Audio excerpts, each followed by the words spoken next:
রাস্তার পাশের বাড়িগুলোতে team team করে জ্বলছে বাল্বগুলো।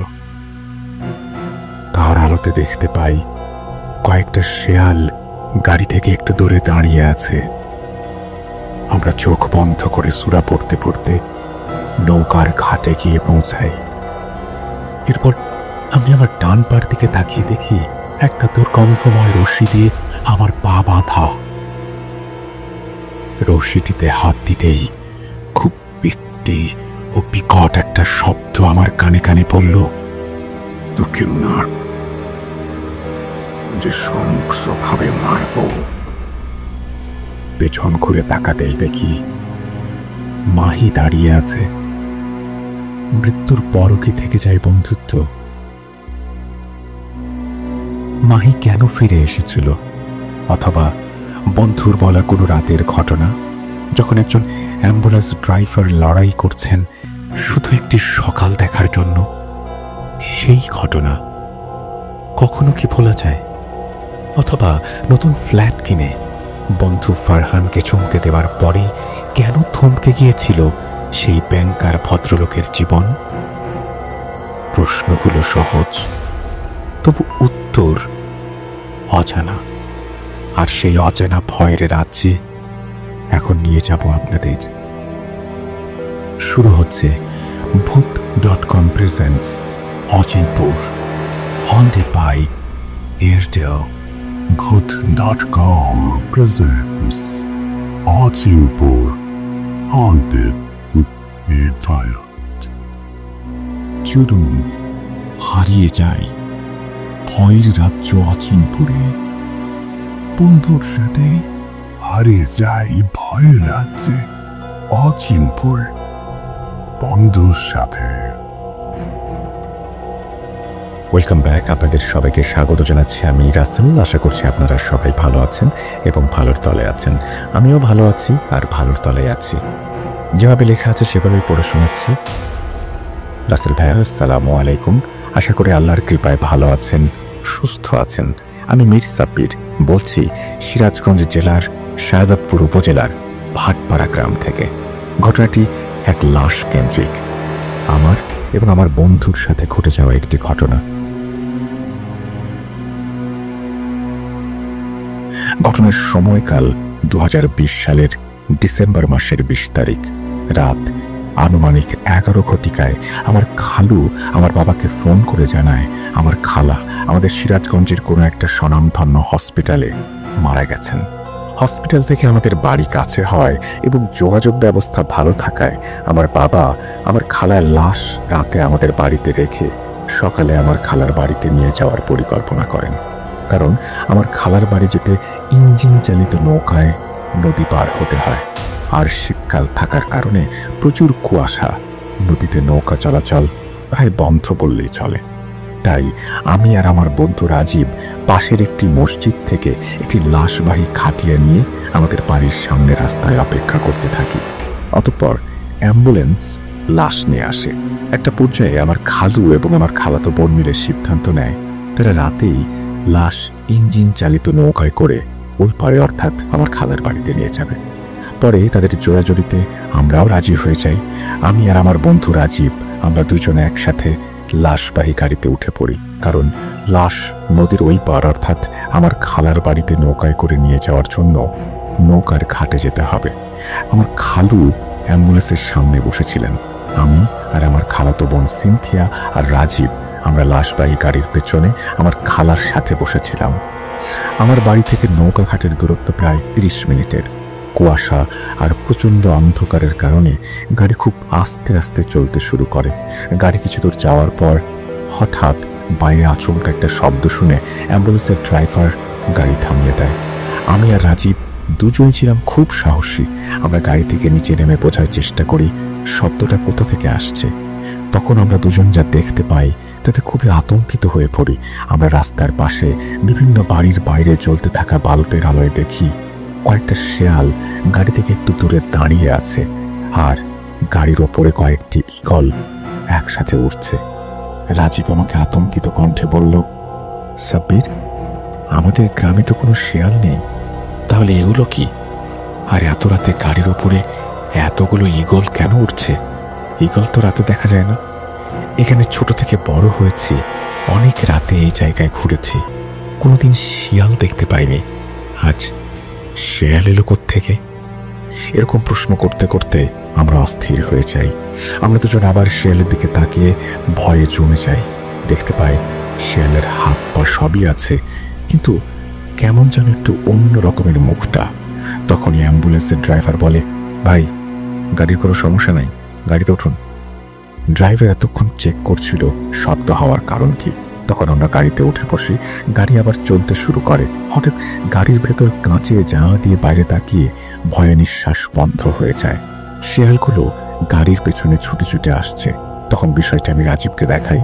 এর কিছুক্ষণ পরেই আমরা দুজন আরেকটি বিষয় দেখে ভয়ে গাড়ির ভেতরেই জমে বরফ হয়ে যায়। আমরা দেখতে পাই শত শত ঈগল আমাদের গাড়ির পেছন পেছন আসছে। তখন আমি রাজীবকে বলি চোখ বন্ধ করে উচ্চ স্বরে কালেমা পড়তে। আমার খালাতো বোনকে আমরা কিছুই বলিনি, কারণ ও ভয় পাবে। আর সিনথিয়া তখন গাড়ির ওপরে ওর মায়ের লাশের দিকে তাকিয়ে কান্না করছিল। আমরা চোখ বন্ধ করে সূরা পড়তে পড়তে কিছু সময় পর নৌকা ঘাটে পৌঁছাই। আমি আর রাজীব গাড়ি থেকে নামার পর ওই প্রাণীগুলো আর দেখতে পাই না, আর ঈগলগুলো দেখতে পাই না। লাশ গাড়ি থেকে নামিয়ে খাটিয়ায় রেখে অ্যাম্বুলেন্সের ড্রাইভারকে ভাড়া দেওয়ার সময় তাকে একটু দৌড়ে নিয়ে গিয়ে আমি জিজ্ঞেস করি, ভাই, আপনি পরে কিছু দেখতে পাননি? জায়ফা তখন আমাকে বলে, ভাই, আমি যখন গাড়িতে উঠে গাড়ি চালাতে শুরু করলাম, গাড়ির লুকিং গ্লাসে দেখতে পাই শেয়ালের মতো কিছু প্রাণী গাড়ির পেছন পেছন আসছে, আর ওপরে উঠছে শত শত ঈগল। কিন্তু আপনি এগুলো কেন জানতে চাইছেন?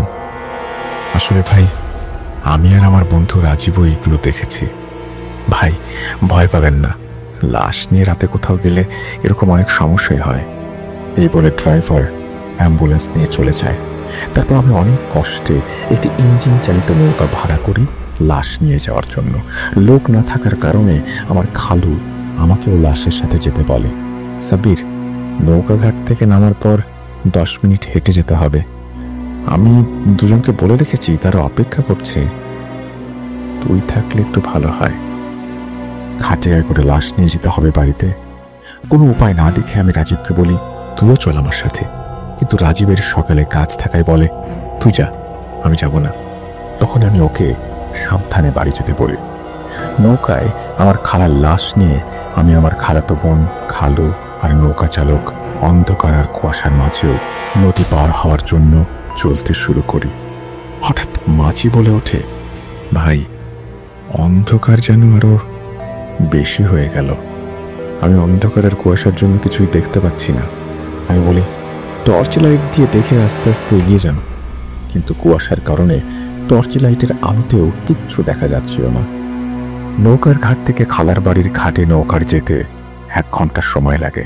আমার খালার লাশ নিয়ে আমরা নৌকায় উঠি 12:50 ঘটিকায়। নৌকা আস্তে আস্তে চলছে। হঠাৎই আমার খালাতো বোন সিনথি আমাকে বলে, সাব্বির, এই অন্ধকারের মধ্যে এতগুলো ঈগল আমাদের নৌকার সাথে কিভাবে চলছে? আমি ভয়ে ভয়ে উপরে তাকাই। তীব্র অন্ধকারের মাঝেও ঈগলগুলো দেখা যাচ্ছিল, যেন ঈগলগুলো আগুনের তৈরি। তখন আমি ওকে বলি, ও কিছু না, তুই চোখ বন্ধ করে কালেমা পড়। কিন্তু আমার ভয়ে নিঃশ্বাস বন্ধ হয়ে আসছিল। হঠাৎ নৌকা বন্ধ হয়ে যায়। নৌকা বন্ধ হওয়ার সাথে সাথে আমরা সবাই শুনতে পাই শেয়ালের ডাক। মাঝি তখন বলে, ভাই, নদীর মাঝে শেয়াল ঘোরাফেরা করতে পারে কিভাবে? আমি বলি, হয়তো আশেপাশে কোথাও দ্বীপ বা চর আছে, সেখান থেকে শেয়ালের ডাক আসছে। মাঝি তখন বলে, না ভাই, আশেপাশে কোথাও দ্বীপ বা চর নাই। আমি তখন বলি, যাই হোক, আপনি দেখেন নৌকার কি সমস্যা হলো। আমি পকেট থেকে ফোন বের করে দেখি। ভয়ে আমার হাত পা ঠান্ডা হয়ে যায়। এখন রাত 3:45, কিন্তু আমাদের তো 2:20 বা 2:30টার মধ্যে পৌঁছে যাওয়ার কথা। এখন আমরা মাঝ নদীতে কেন? আমি বিষয়টি কাউকে কিছু না বলে আমার এক পরিচিত বড় ভাই রবি দাদাকে ফোন দিয়ে সবটা খুলে বলি। দাদা তখন বলেন, লাশ রাতে এক জায়গা থেকে অন্য জায়গায় নিয়ে গেলে অনেক সময় আদমখোর জিন লাশ খাওয়ার পেছনে লাগে। তুই লাশের কাছে দাঁড়িয়ে উচ্চ স্বরে আজান দে আর আয়াতুল কুরসি পড়তে থাক। আশা করছি কোনো সমস্যা হবে না। আমি ফোন রেখে উচ্চ স্বরে আজান দিতে থাকি। আজান দেওয়া শুরু করতেই শেয়ালের ডাক বন্ধ হয়ে যায়। মাথার উপরে ইগলগুলো আর নাই। আমি আজান শেষ করে উচ্চ স্বরে আয়াতুল কুরসি পড়তে থাকি। নৌকা আবার চলতে শুরু করে। এরপর আর কোনো সমস্যা হয় না। আমরা সকাল 4:40 আমার খালার বাড়ির নৌকার ঘাটে পৌঁছাই। আর আমার খালুর পরিচিত 2 জন লোক সেখানে অপেক্ষা করতে করতে নৌকার ঘাটেই ঘুমিয়ে পড়েছিল। নৌকার ভাড়া মিটিয়ে দিয়ে তাদেরকে ডেকে তুলে আমরা 4 জন খাটিয়া নিয়ে লাশ নিয়ে যাচ্ছিলাম। তখন 2 জন লোকের মধ্যে একজন বলল, আপনাদের আসতে এত সময় লাগলো কেন? আমরা বললাম, রাত 12:50 নৌকায় উঠেছি। তাহলে 1:50 তো পৌঁছানোর কথা। আমি কাউকে কিছু না বলে বললাম, অন্ধকার আর কুয়াশার কারণে রাস্তা না দেখতে পেয়ে ভুল পথে চলে গিয়েছিলাম, তাই সময় লেগেছে। তারপর লাশ গোসল করিয়ে সব নিয়ম মেনে জোহরের নামাজের শেষে আমরা খালাকে কবরস্থ করি। বাড়ি এসে রাজীব আমাকে যা বলে তা শুনে আমি ভয়ে বাকরুদ্ধ হয়ে গিয়েছিলাম। কি হয়েছিল ওই দিন বাড়ি আসার সময় রাজীবের সাথে, সে ঘটনা পরবর্তী কোনো দিন বলবো। ভালো থাকবেন, সুস্থ থাকবেন। আপনার এবং শ্রোতাদের জন্য শুভ কামনা রইল। আল্লাহ হাফিজ। এই বলে তিনি তার ঘটনা শেষ করেছেন। আশা করছি তার ঘটনাটি আপনাদের ভালো লেগেছে। যদি ভালো লাগে অবশ্যই আমাদের জানাবেন। আমরা চলে যাব আমাদের পরবর্তী ঘটনায়।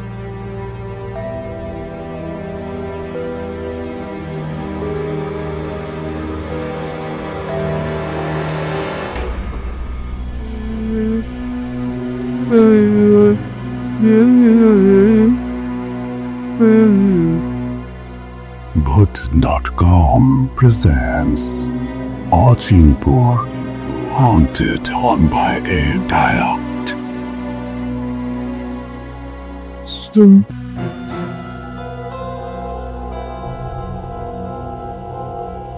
হারিয়ে যাই ভয়ের রাজ্যে অচিনপুরে বন্ধুর সাথে।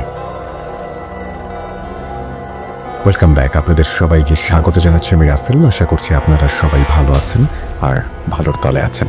আমিও ভালো আছি আর ভালোর তলে আছি। এখন আমরা এমন কিছু ঘটনায় যাব যে ঘটনাগুলো আমি পড়িনি, পাঠিয়েছেন আপনারাই, কিন্তু পড়ে শোনাচ্ছেন সুমন।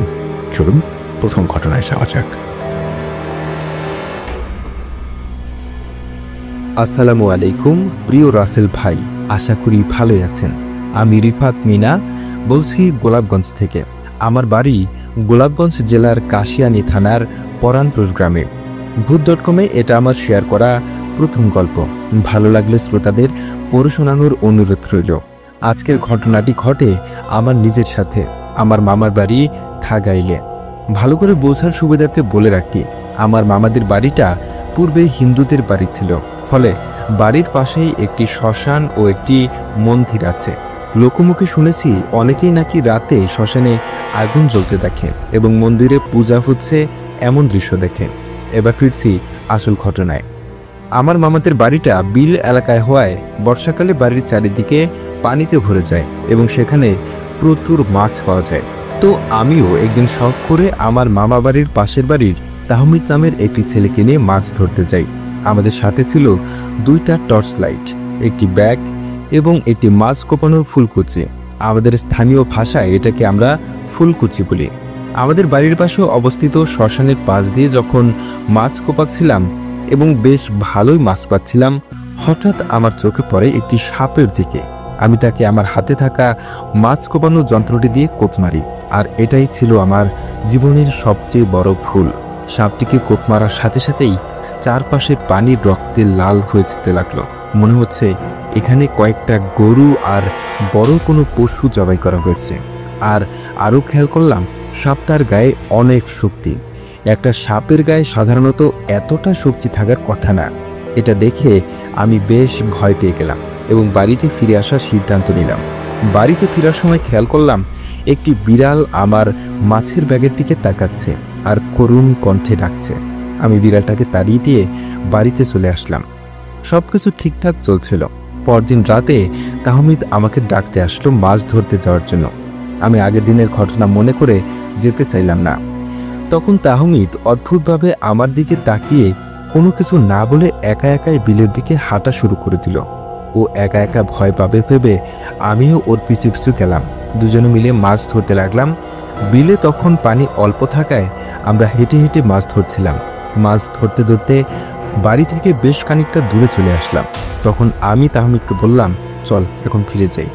কোনো উত্তর না পেয়ে পিছন ঘুরে তাকাতে দেখি তাহমিদ নেই। আমি একটু চমকে উঠলাম। পরে ওর নাম ধরে জোরে জোরে ডাকতে লাগলাম, তাহমিদ, এই তাহমিদ, কই গেলি ভাই? মজা করিস না, আয় ভাই, চলে আয়।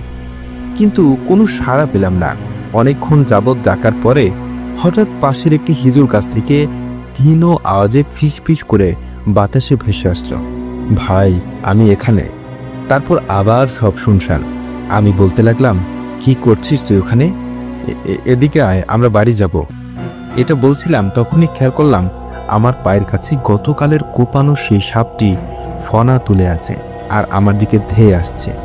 আমি এটা দেখে আমি ভয়ে আমার হাতে থাকা ফুলকুচিটি ফেলে দিয়ে প্রাণপণে বাড়ির দিকে ছুট দিলাম। ছুটতে ছুটতে বাড়ির উঠোনে এসে জ্ঞান হারালাম। যখন জ্ঞান ফিরল তখন আমি নিজেকে বিছানায় আবিষ্কার করলাম। তখন সকাল হয়ে গিয়েছিল। হুঁশ ফিরতেই সবাই জিজ্ঞাসা করছিল, কি হয়েছিল তোর সাথে? আমি সম্পূর্ণ কাহিনী কাউকে বললাম না, শুধু বললাম আমায় সাপে তাড়া করেছিল। বাইরে বেরিয়ে দেখলাম আমার মাছ কোপানোর ফুলকুচিটা উঠোনের কোণে পড়ে আছে আর তাতে বিঁধে আছে একটি মৃত সাপ। তখন আমার মনে পড়ল, কাল রাতে তো এটা আমি বিলে ফেলে রেখে আসছিলাম। কথাটা মনে পড়তেই আমার পায়ের নিচ থেকে মাটি সরে গেল।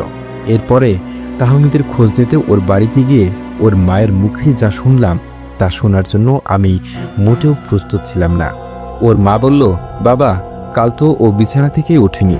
এটা শোনার পরে আমি আর বেশি কথা না বলে আমার ঘরে চলে আসলাম। আর সারাদিন ভাবতে লাগলাম, কি ছিল তাহলে ওটা আমার সাথে? সব কিছু এখানেই শেষ হলে পারত, কিন্তু না, সব কিছু বরং এখান থেকেই শুরু হলো।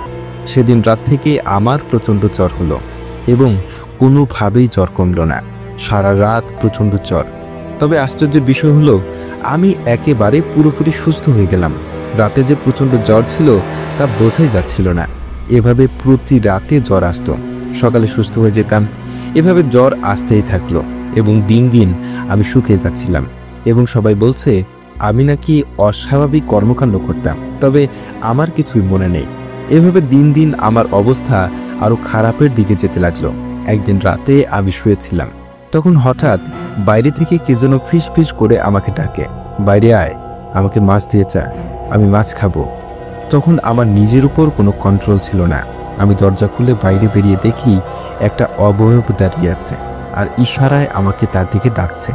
আমি তার পিছু পিছু বিলের দিকে হেঁটে চলে যাচ্ছি এবং আমি নিজেকে কোনোভাবে কন্ট্রোল করতে পারছিলাম না। তার ওই ফিস ফিস কথাগুলো পুরো মন্ত্র বলের মতো আমার উপর কাজ করছিল। কেমন একটা মায়া ছিল ওই কণ্ঠে। হাঁটতে হাঁটতে আমি বিলের কাছে চলে গেলাম। এরপরে আমার আর কিছুই মনে নেই।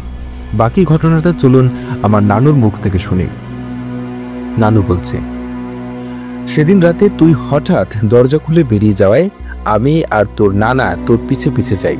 আমরা বিলের কাছে যেয়ে দেখি তুই অজ্ঞান হয়ে পড়ে আছিস। তোর হাতে একটি অর্ধ খাওয়া মাছ আর তোর মুখে লেগে আছে মাছের রক্ত। তোকে তখন সেখান থেকে নিয়ে এসে হাত মুখ ধুয়ে ঘরে এনে শুয়ে দিলাম। সারা রাত তোর হুঁশ ছিল না। সকালে তোর হুঁশ ফিরলে তোকে জিজ্ঞাসা করলে তুই বললি, কই, আমি তো রাতে কোথাও যাইনি, আমি তোমার ঘরেই ঘুমিয়েছিলাম। সারাদিন সবকিছু ঠিকঠাকই ছিল, তবে রাতে তোর ঘর থেকে অস্বাভাবিক কিছু আওয়াজ শুনতে পারছিলাম। মনে হচ্ছিল কেউ খুব রাগী কণ্ঠে বলছিল, তুই আমার ছেলেকে মেরেছিস, তোকে আমি ছাড়বো না। আর কিছু একটা খাওয়ার আওয়াজ আসছিল।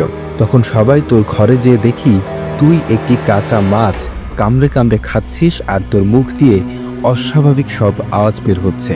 এটা দেখে তোর নানা দৌড়ে গিয়ে মসজিদের হুজুরকে ডেকে আনলো। তোর নানা যখন হুজুরকে ডাকতে যাচ্ছিল তখন তোর নানার মনে হচ্ছিল পিছন দিয়ে কয়েক হাজার বিড়াল ডাকছে।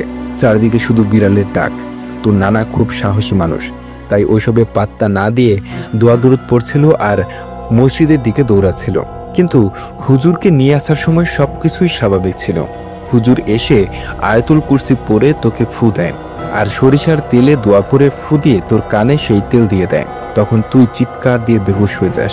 এরপরে তোর মাথায় পানি ঢেলে হুশ করলে তুই স্বাভাবিক হয়ে যাস, কিন্তু তোর কিছুই মনে থাকে না।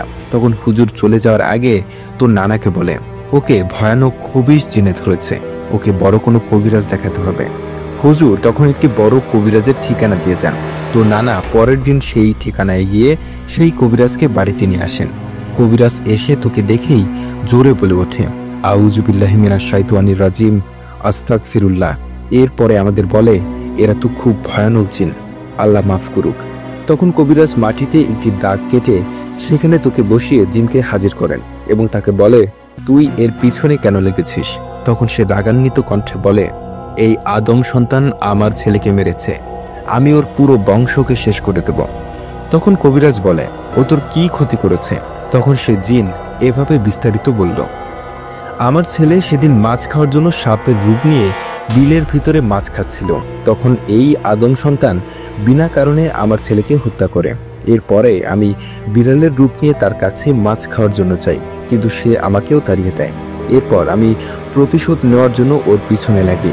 রাতে ওকে একা একা ডেকে বাইরে নিয়ে যাই, কিন্তু ওর পিছু পিছু ওর নানা নানি যাওয়ায় আমি সেদিন কিছু করতে পারিনি। পরের দিন ওর ঘরে যাই ওকে মারার জন্য, কিন্তু সেখানেও মসজিদের হুজুর চলে আছে আর আমাকে তাড়িয়ে দেয়। কবিরাজ তখন তাকে বলে ওর ভুল হয়েছে, ওকে ক্ষমা করে দিয়ে তুই চলে যা। কিন্তু সে যেতে রাজি হয় না, কারণ তারা নাকি খুব প্রতিশোধ পরায়ণ, সে প্রতিশোধ নিতে চায়। তখন কবিরাজ দোয়া পড়ে তাকে একটি বোতলে বন্দী করে ফেলে এবং বোতলটি কেমন জায়গায় দাফন করে রাখতে বলে যেখানে কোনো মানুষের পা না পড়ে। এরপর কবিরাজ যা বললেন তা শুনে আমরা সবাই ভয়ে আছি।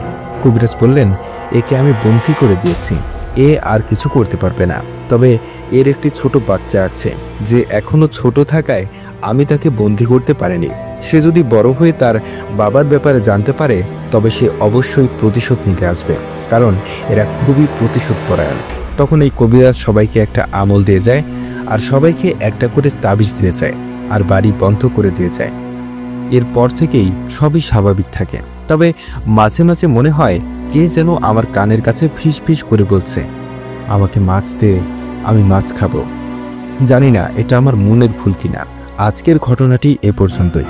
যেহেতু এটা আমার প্রথম ঘটনা, তাই অনাকাঙ্ক্ষিত ভুল ত্রুটির জন্য ক্ষমা চাচ্ছি।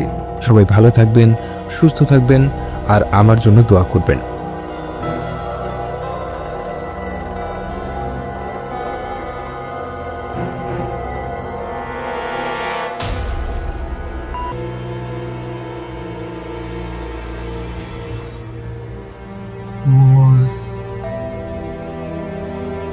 Bhoot.com presents Achinpur Haunted by a Child.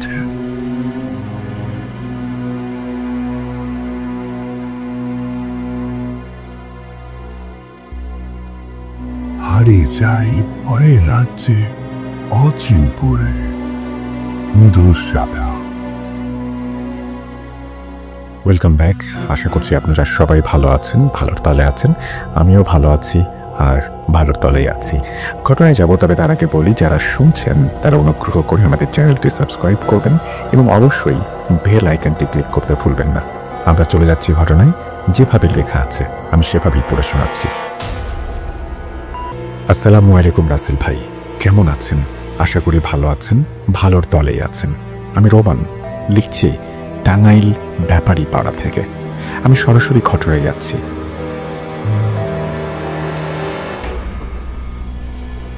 সাল 2020, জানুয়ারি মাসের 11 তারিখ। আমি তখন চট্টগ্রাম বিশ্ববিদ্যালয়ের অনার্স 4র্থ বর্ষের ছাত্র। ক্যাম্পাসেই থাকা হয়। কুয়াশায় ঘেরা শীতের সকাল, ঘড়ির অ্যালার্ম বাজছে। আমি ঘুম থেকে উঠে বসে দেখি সকাল 6:27।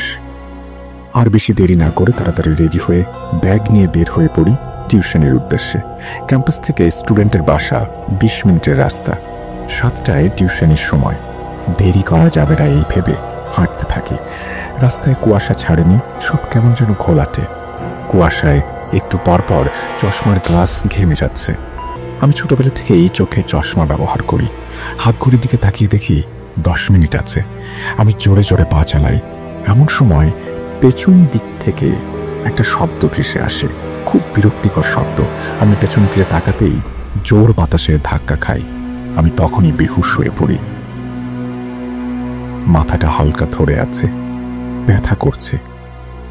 একটু একটু করে চোখ খুলে দেখি চারিদিকে প্রচুর ঘুটঘুটে অন্ধকার।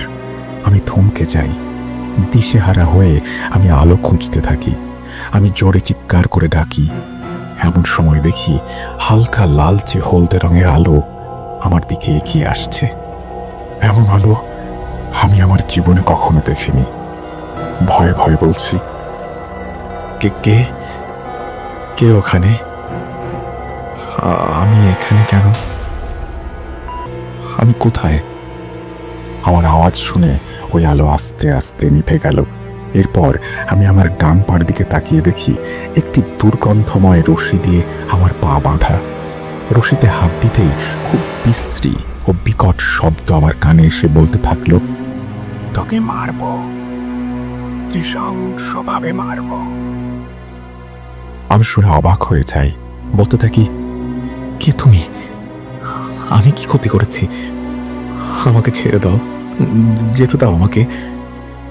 এরপর একটি দরজা খোলার শব্দ পেয়ে পেছনে তাকাতেই দেখি মাহি দাঁড়িয়ে আছে।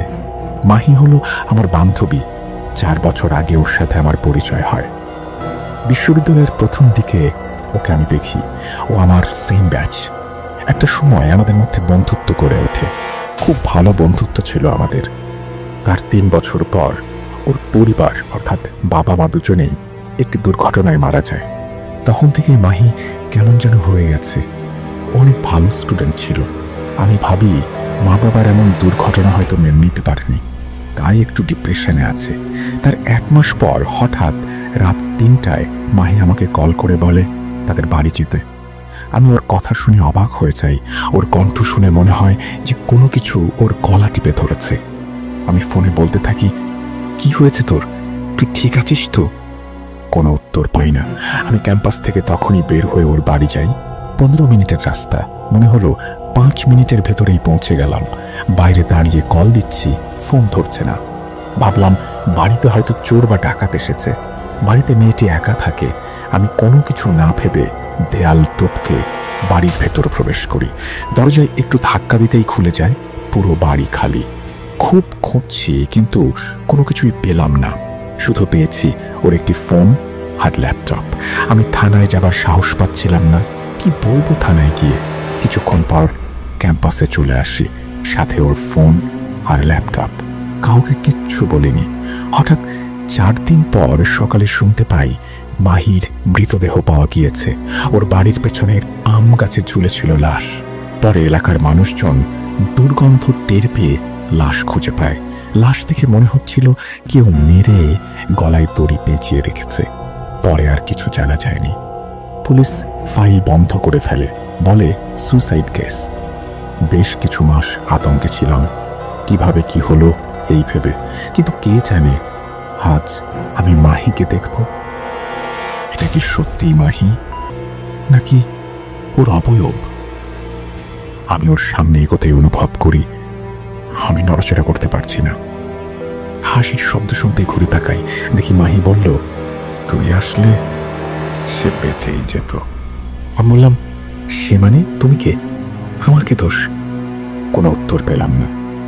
এক সময় হাসির আওয়াজে আমি মাথা ঘুরে অজ্ঞান হয়ে পড়ে থাকি। হঠাৎ চোখে পানির ছিটা লাগলো। কিছু লোক আমাকে জিজ্ঞেস করলো কি হয়েছে আমার, রাস্তায় পড়ে আছি কেন। আশেপাশে তাকাতেই দেখি আমি মাহির বাড়ির সামনে। বাড়িটি সেই থেকে খালি পড়ে আছে। আমি তো যাচ্ছিলাম টিউশনিতে। এটা তো পুরোটাই উল্টো রাস্তা। কিভাবে আসলাম এখানে? নিজেকে নিজেই প্রশ্ন করছি। ঘড়ির দিকে তাকিয়ে দেখি রাত 11টা। মানে আমি এতক্ষণ কোথায় ছিলাম? আশেপাশের লোকেরা আমাকে একটি অটো রিকশাতে তুলে দেয়। ক্যাম্পাসের বন্ধুরা জিজ্ঞেস করে, কোথায় ছিলি এতক্ষণ? কতবার তোকে ফোন দিয়েছি জানিস? পকেটে হাত দিয়ে দেখি ফোন অফ। ফোনের কথা বলতেই মনে পড়ে গেল মাহিরের ল্যাপটপ আর মোবাইল আমার কাছে। তন্ন তন্ন করে খুঁজতে থাকি, কিন্তু আর কখনো পাইনি। পরদিন সকালে আমি বাড়ি চলে আসি এবং একজন হুজুরের শরণাপন্ন হই। তাকে খুলে বলতেই সে আমাকে ইফরিত জিনের নজর লেগেছে বলে জানায়। আর ওই ইফরিত জিনটাই মাহিকে মেরেছে। মাহির কারিম জিন আমাকে বাঁচিয়েছে। আর ফোন, ল্যাপটপ মাহির বাড়িতেই পাবো। আমি জিজ্ঞেস করি ওর বাড়িতে কিভাবে গেল। শুধু বলল যেভাবে আমি ওর বাড়ির সামনে গিয়েছি। এরপর 3 মাস খুব সাবধানে চলাফেরা করতে বলল আমাকে। আমি তাই করি, সব মেনে চলি। এরপর ফাইনাল ইয়ারের পরীক্ষা দিয়ে বাড়ি ফিরে আসি। কখনো ক্যাম্পাসে গেলে একবার হলেও মাহির বাড়িটা দূর থেকে দেখে আসি। আমাকে হুজুর বলেছিল মাহির নাকি জানাজা, কবর কোনোটাই হয়নি। তার লাশ বেওয়ারিশ হওয়ার জন্য মেডিকেল কলেজে ডোনেট করা হয়েছে। সত্যি বলতে এখনো আমি মাহিকে দেখতে পাই, কিন্তু কখনো প্রশ্ন করে কোনো উত্তর পাইনি। শুধু দেখতে পেয়েছি, ওর হাসি দেখেছি। জানি না সেই হাসির পেছনে রহস্য কি। এই ছিল আমার নিজের সাথে ঘটে যাওয়া একটা ঘটনা।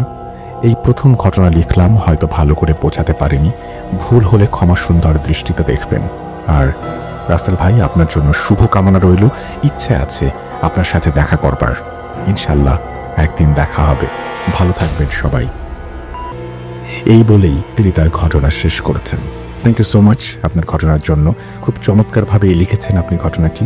শুধু একটা প্রশ্ন, মাহি মারা যাবার পরে নিশ্চয়ই পুলিশ কেস হয়েছিল। আপনার কাছে যে ফোন, ল্যাপটপ ছিল, এগুলো পুলিশের খোঁজার কথা, সেগুলো তারা খুঁজেছিল কিনা, এবং সেই সময় আপনি সেই সমস্ত ইনফরমেশন পুলিশকে দিয়েছিলেন কিনা, এই ধরনের কোনো কিছু এই ঘটনাটা অংশে ছিল না। যদি আমাদের জানাতেন আমরা ঘটনাটি আরো ভালোভাবে বুঝতে পারতাম। আবার আপনি বলছেন যে ওই জিনিসগুলো মায়ের বাড়িতে ফেরত গেছে, তখন মায়ের বাড়িতে কারা থাকে, কে থাকে, আপনি পরবর্তীতে কোনো ফলো আপ করেছেন কিনা, এই জিনিসগুলো আমার খুব জানতে ইচ্ছা করছে। মানে আমি ঠিক জানি না যে কিভাবে আপনি মাহির বাড়িতে গেলেন এবং তারপরে আবার মাহির বাড়ির সামনে পড়ে থাকলেন, এবং তারপরে ফোন, ল্যাপটপ এগুলো আবার মাহির বাড়িতে ছিল। এই জিনিসগুলো যদি আমাদের একটু পরিষ্কার করতেন, তাহলে আমরা আরো সুন্দরভাবে এই ঘটনাটি বুঝতে পারতাম। আপনাকে অসংখ্য ধন্যবাদ। খুব চমৎকার লিখেছেন আপনি। ভালো থাকবেন। আমরা চলে যাব আমাদের পরবর্তী ঘটনায়।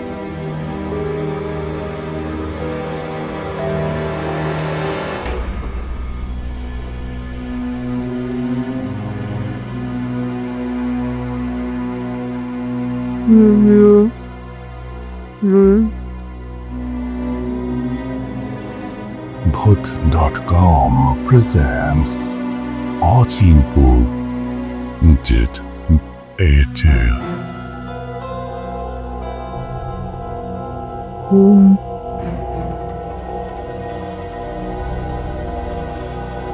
হারিয়ে যাই ভয়ের রাজ্যে, অচিনপুরে ইন্দুর সাথে।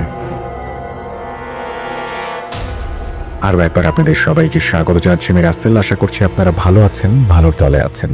অডিও ক্লিপ আপনাদের পছন্দ নয় বলেই এই নতুন ব্যবস্থা। যদি ভালো লাগে অবশ্যই আমাদের জানাবেন। আমরা দ্বিতীয় ঘটনায় যাব।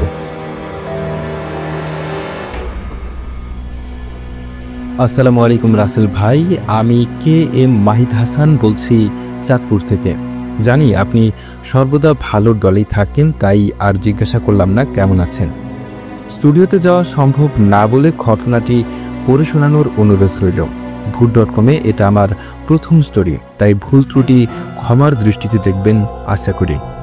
আজকে আমি যে ঘটনাটা শেয়ার করতে যাচ্ছি তা আমার নিজের সাথে ঘটে যাওয়া একটি লোমহর্ষক ঘটনা। এমন ঘটনা আমি কখনো আশা করিনি। এই অল্প সময়ের জীবনে কখনো এমন ঘটনার সম্মুখীন হইনি। তো আর কথা না বাড়িয়ে মূল ঘটনায় যাওয়া যাক। ঘটনাটি ঘটে 29শে এপ্রিল রাতে আমাদের প্রতিষ্ঠানের হোটেলে। সঙ্গত কারণে প্রতিষ্ঠানের নাম ঠিকানা উল্লেখ করছি না, তবে বলতে পারি এটা চাঁদপুর জেলার ফরিদগঞ্জের একটি সুনামধন্য প্রতিষ্ঠান।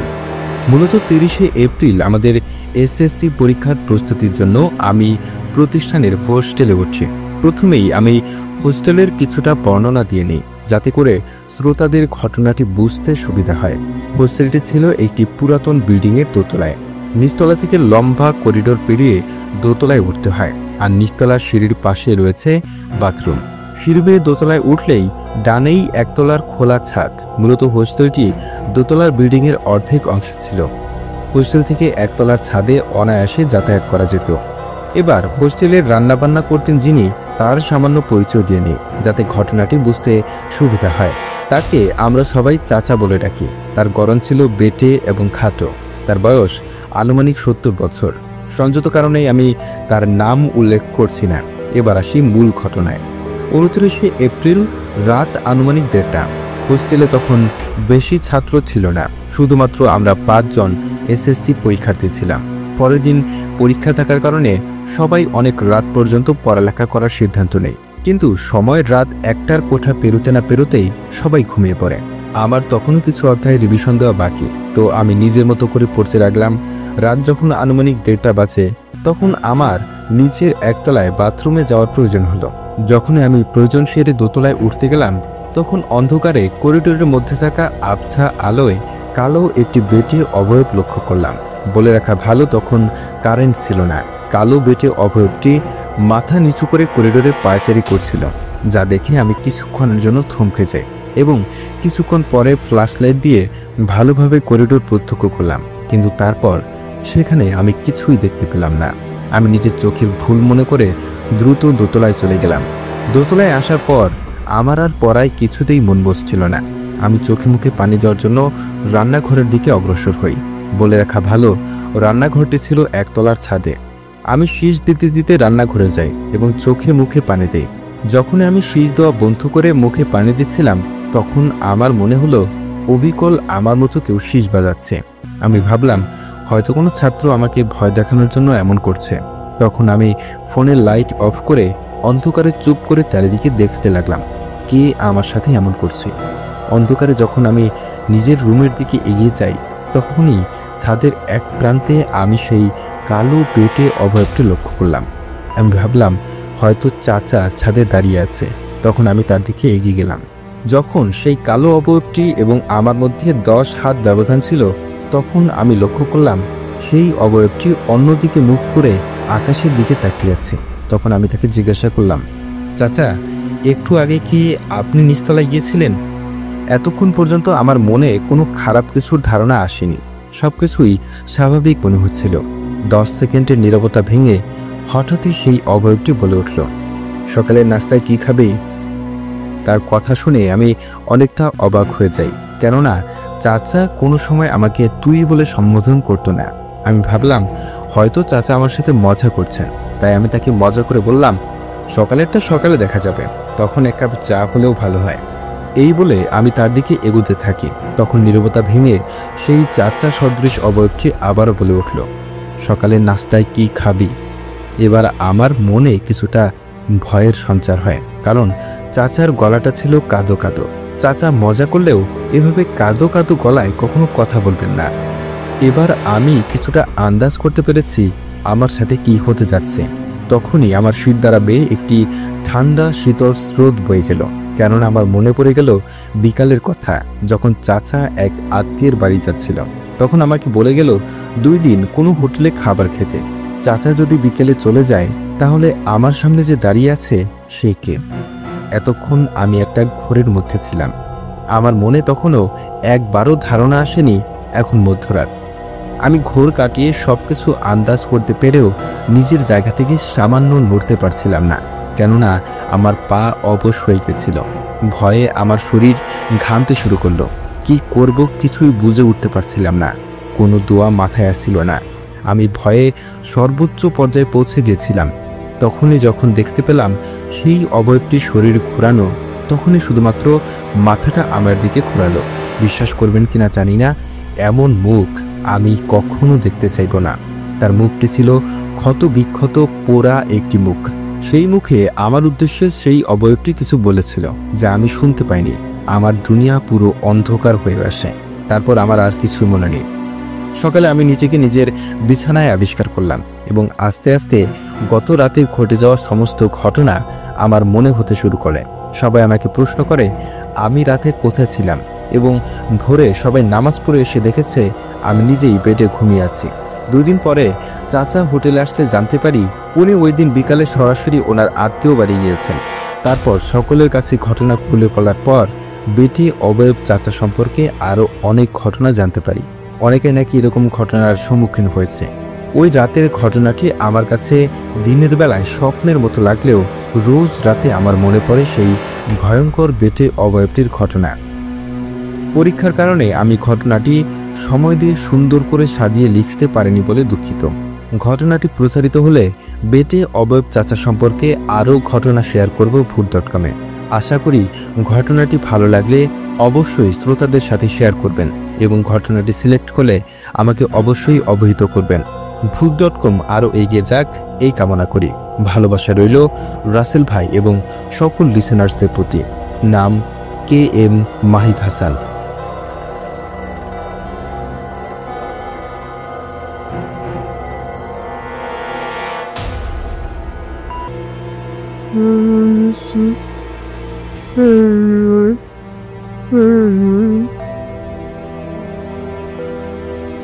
Bhoot.com presents Achinta dead.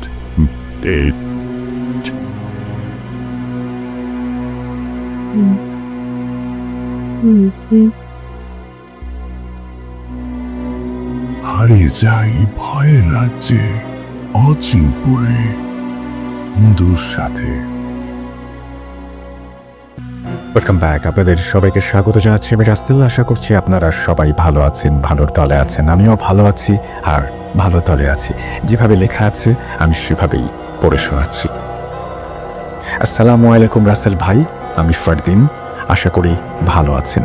পরীক্ষার জন্য স্টুডিওতে এসে ঘটনা শেয়ার করা সম্ভব নয়, তাই লিখে পাঠাচ্ছি। আজকে আমি আমার বন্ধুর সাথে ঘটে যাওয়া একটি ঘটনা শেয়ার করব। ঘটনাটি তার ভাষায় বলার চেষ্টা করছি।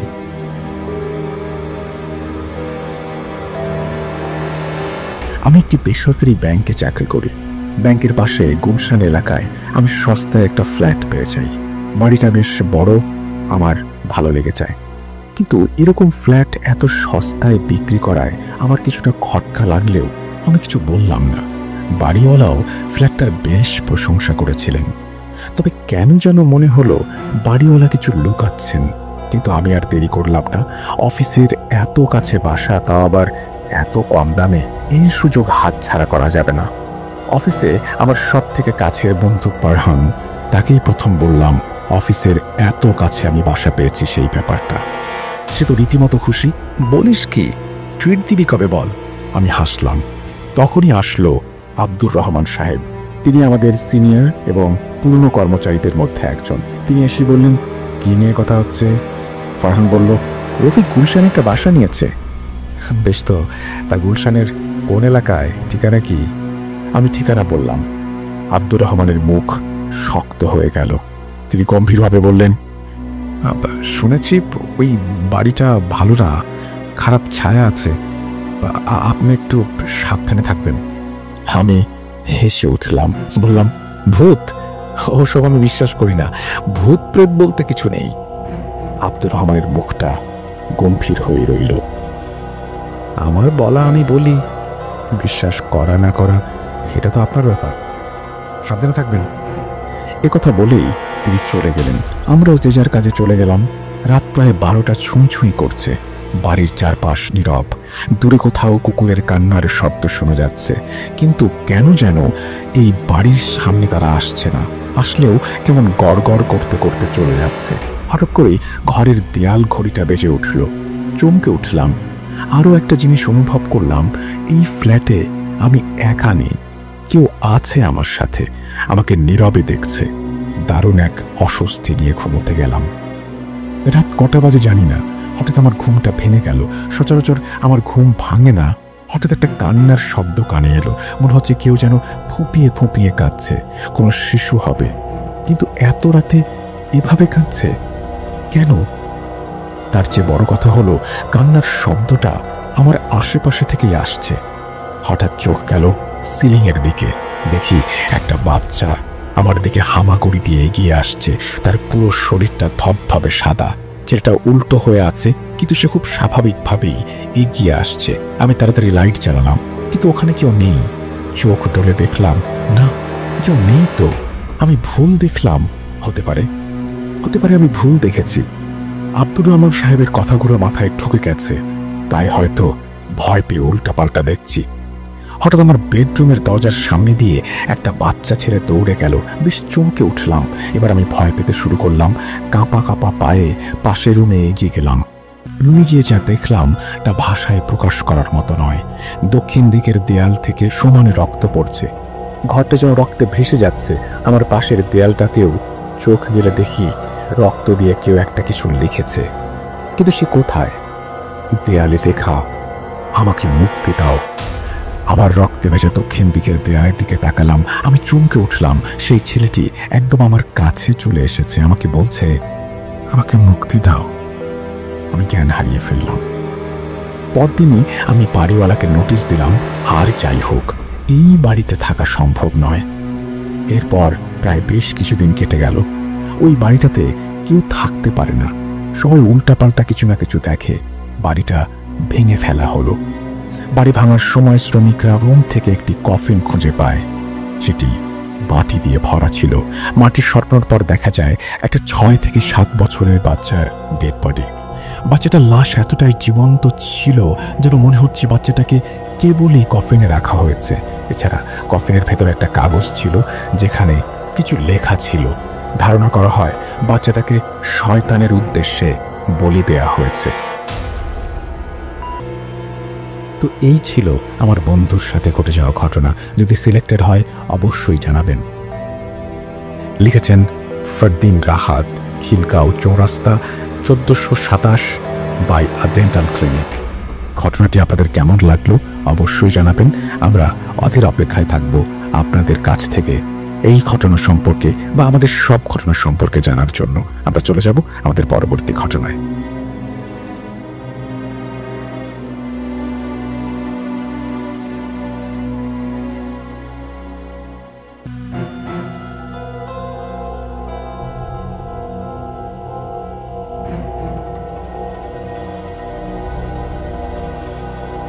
Bhoot.com presents Achinpur Haunted by It.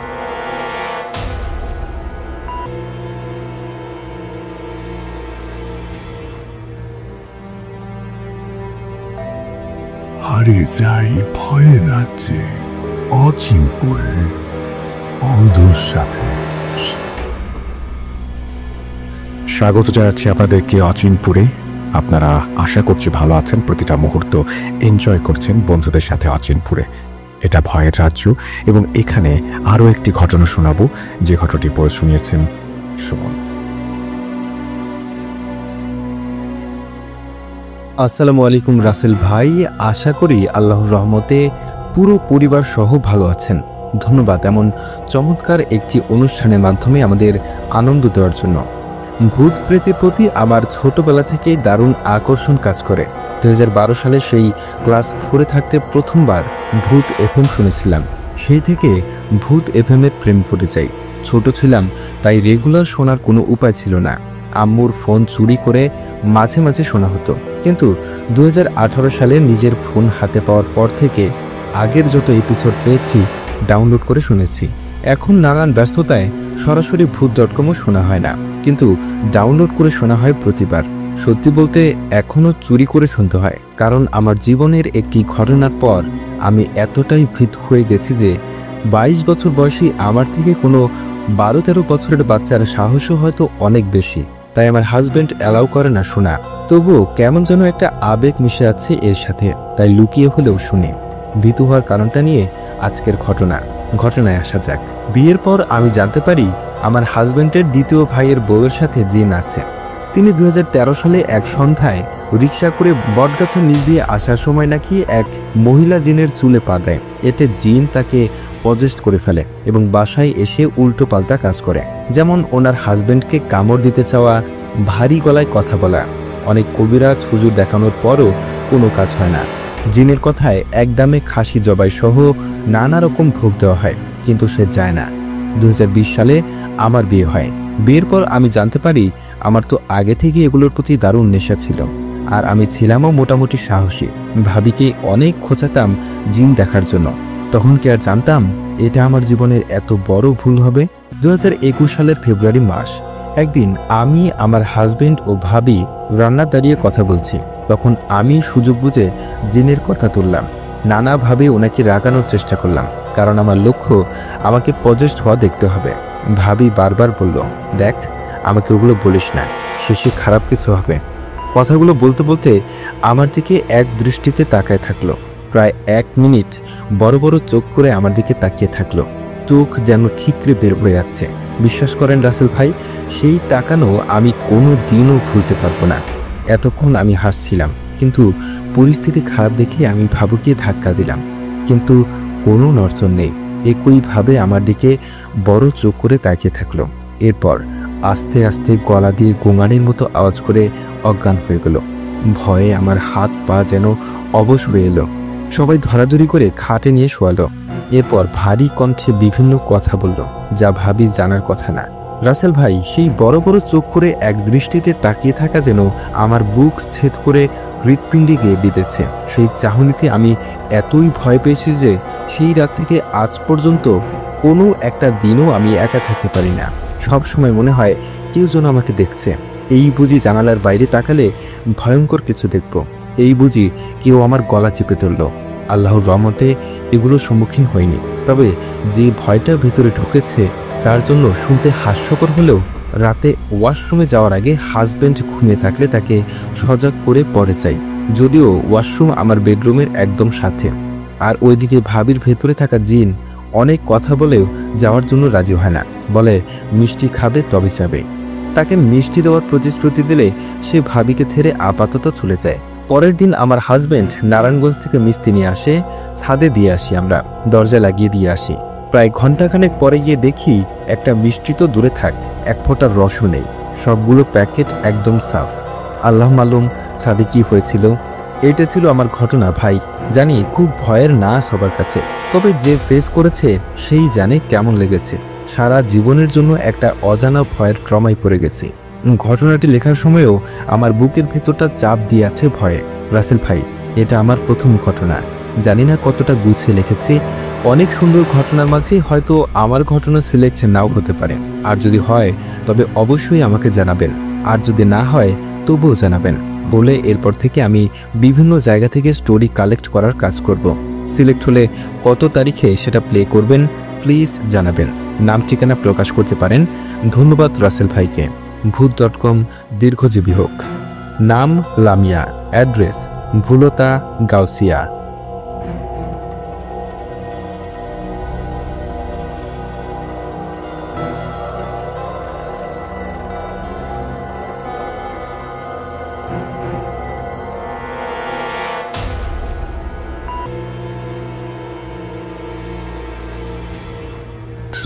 .com presents Ochingpur Haunted.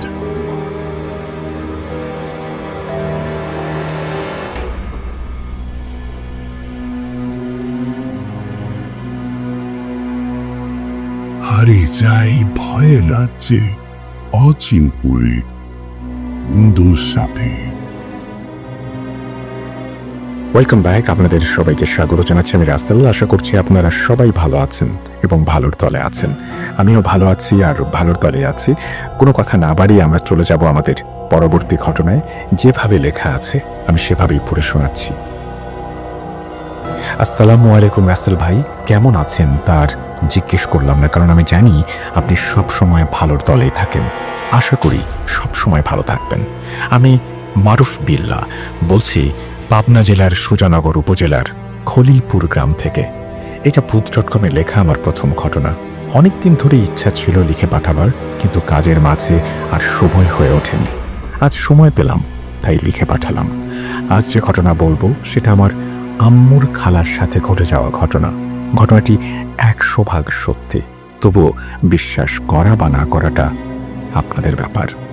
আমার আম্মু নিজেই এই ঘটনার সাক্ষী। আসলে এই পৃথিবীতে প্রতিনিয়ত কত অস্বাভাবিক ঘটনা ঘটে চলেছে, তার কতটুকুই বা আমরা জানতে পারি। এর বেশিরভাগই আমাদের অজানাই থেকে যায়।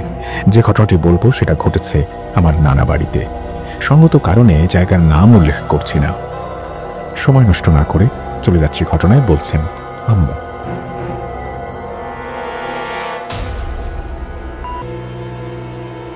ঘটনাটি 1987 সালের দিকে। তখন আমার বয়স 10 কি 12 বছর। উল্লেখ্য যে আমার নানা বাড়ি এবং আমাদের বাড়ি ছিল পাশাপাশি, যার ফলে সবকিছুই আমি প্রত্যক্ষ করেছি। ঘটনাটি আমার যে খালার সাথে ঘটে তার নাম আমিনা, তাকে সবাই মিনা বলে ডাকত। ঘটনাটি যখন শুরু হয় তখন ওর বয়স 17 বছরের মতো। তখন তার বিয়ে হয়নি। তো একদিন কুরবানি ঈদের পরে আমাদের সব আত্মীয়রা নানা বাড়িতে বেড়াতে এসেছে। যথারীতি আমরাও সেখানে উপস্থিত হয়েছি। তো সবাই একসাথে সময় কাটাতে লাগলাম। বাড়িতে অনুষ্ঠানের মতোই ধুম পড়ে গেল। তো সেদিন রাতের বেলা এশার নামাজের পর আমরা কাজিনরা সবাই উঠানে বসে আড্ডা দিচ্ছি। আমিনা খালাও সেখানে উপস্থিত ছিল। এমন সময় আমার এই খালা বলল, তোরা গল্প কর, আমি একটু ওয়াশরুম থেকে আসি। এই বলে সে সেখান থেকে চলে গেল। ওয়াশরুমটা ছিল বাড়ি থেকে একটু বাইরের দিকে। তো আমরা স্বাভাবিকভাবেই বসে গল্প করতে থাকলাম। এর মধ্যে প্রায় আধা ঘন্টার মতো হয়ে গেল, কিন্তু সে ফিরে আসছিল না। আমরা ডাকলাম, সে হয়তো কোনো কাজে ব্যস্ত আছে তাই আসতে দেরি হচ্ছে।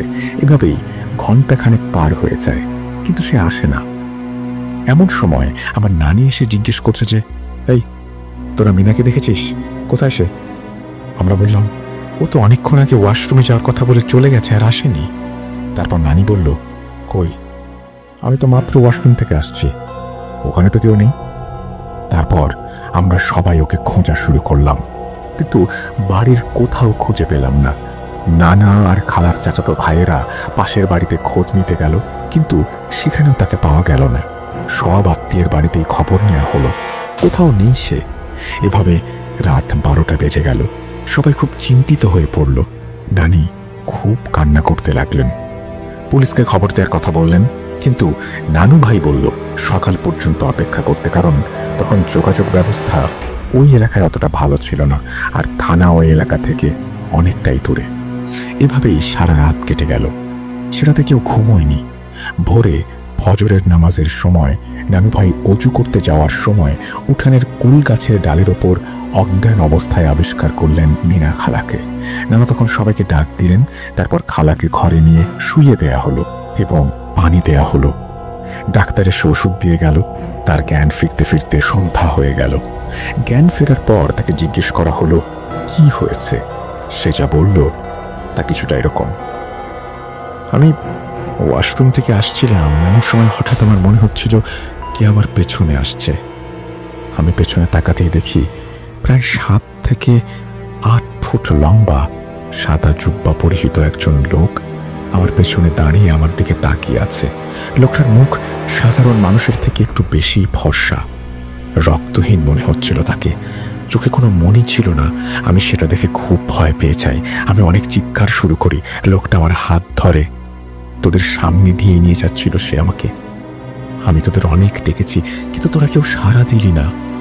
হঠাৎ আমার মাথার মধ্যে প্রচণ্ড ব্যথা অনুভূত হলো, আর আমি মাথা ঘুরে অজ্ঞান হয়ে যাই। বাড়ির উঠান পর্যন্ত আমার জ্ঞান ছিল। উঠান পার করার পরেই আমি জ্ঞান হারাই। তারপর আমার যখন জ্ঞান ফেরে তখন আমি একটা আলাদা দুনিয়ায়। এর মধ্যে আমি কিভাবে এসেছি, কোন জায়গা দিয়ে এসেছি কিচ্ছু বলতে পারবো না। ওই দুনিয়াটা আমাদের দুনিয়ার মতো না। সেখানে সবকিছুই অদ্ভুত। সবাই অসম্ভব সুন্দর দেখতে। সেখানকার প্রাসাদগুলো যেন সোনা দিয়ে মোড়ানো। সেখানে সবাই উড়তে পারে, ডানা আছে। সেখানকার পরিবেশ, আবহাওয়া সবকিছু ঝলমলে, চকচকে সুন্দর, যা এই পৃথিবীর কোথাও পাওয়া যাবে না। আমি যখন জ্ঞান ফিরে পাই তখন আমি একটা প্রাসাদের মাঝে বসে আছি। আমার পাশে একজন বুড়িমা, সেও আমার মতোই মানুষ। তাকেও আমারই মতো নিয়ে আসা হয়েছে এই দুনিয়ায়, কিন্তু তাকে কোনোদিন আর ফিরতে দেয়া হয়নি। সে এখন এখানকার অধিবাসী। এই কথা শুনে আমার প্রচণ্ড কান্না পাচ্ছিল।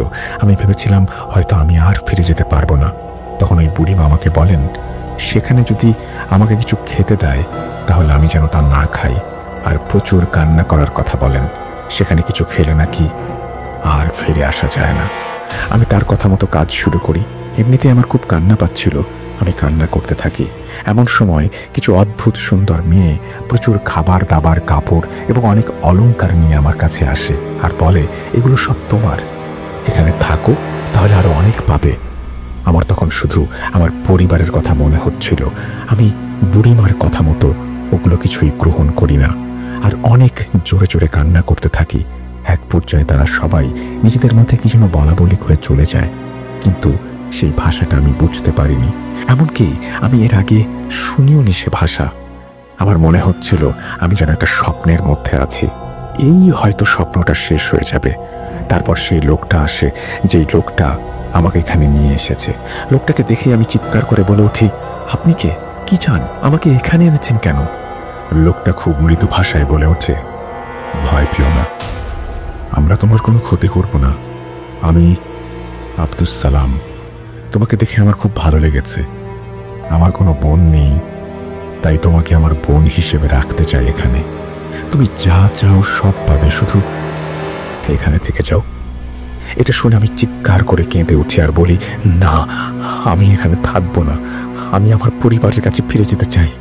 সে আমাকে অনেক বোঝাবার চেষ্টা করে, কিন্তু আমি কিছুতেই রাজি হইনি। অদ্ভুত বিষয় ছিল, ওরা নিজেদের মধ্যে এক অচেনা ভাষায় কথা বলতো, কিন্তু আমার সাথে বাংলাতেই কথা বলছিল। তারপর হঠাৎ আমার মাথার মধ্যে প্রচণ্ড ব্যথা অনুভব করি আর আমার মাথা ঘুরতে থাকে, অজ্ঞান হয়ে যাই। আর কিছু মনে নেই। চোখ খুলে দেখি আমি তোমাদের মাঝে। ঘটনাটা শুনে আমরা সবাই হক চকিয়ে গেলাম। আমাদের শুরুতে বিশ্বাস হচ্ছিল না, কিন্তু বিশ্বাস না করেও উপায় নেই। যদি এমনটা নাই হয়ে থাকে তাহলে সে এতটা সময় ধরে ছিল কোথায়? আর ঘটনা এখানেই শেষ নয়, এরকম চলতেই থাকে তার সাথে, আর ঘটনাগুলো ঘটতে থাকে আমাদের সবার চোখের সামনে। তাই বিশ্বাস না করেও উপায় নেই। ঘটনাগুলো বেশিরভাগ সময় ঘটত যখন বাড়িতে মানুষজনের ভিড় বেশি থাকতো। ঠিক এমনি একদিন শীতের রাতে বাড়িতে পিঠাপুলির আয়োজন করা হয়। আমরা সবাই আবারও এক জায়গায় হই, সবাই একসাথে বসে আছি, গল্পগুজব করছি। সময়টা তখন মাগরিবের নামাজের পর। হঠাৎ ও বলে উঠল, এই তোরা সবাই বাইরে যা, আমি নামাজ পড়ব। আমরা বললাম, খালা, তুমি না এই মাত্র মাগরিবের নামাজ আদায় করলা, এখন আবার কিসের নামাজ পাও তুমি? ও বলল, যেতে বলছি যা, অত কথা শুনতে হবে কেন তোদের? আমরা তখন ছোট, কিছু একটা বুঝতে পারিনি। আমরা ভেবেছিলাম খালা যেহেতু অনেক পরহেজগার, তাই হয়তো ইবাদত করবে। আমরা সবাই তার কথা মতো ঘর থেকে বেরিয়ে আসি। খালা দরজা বন্ধ করে দেন।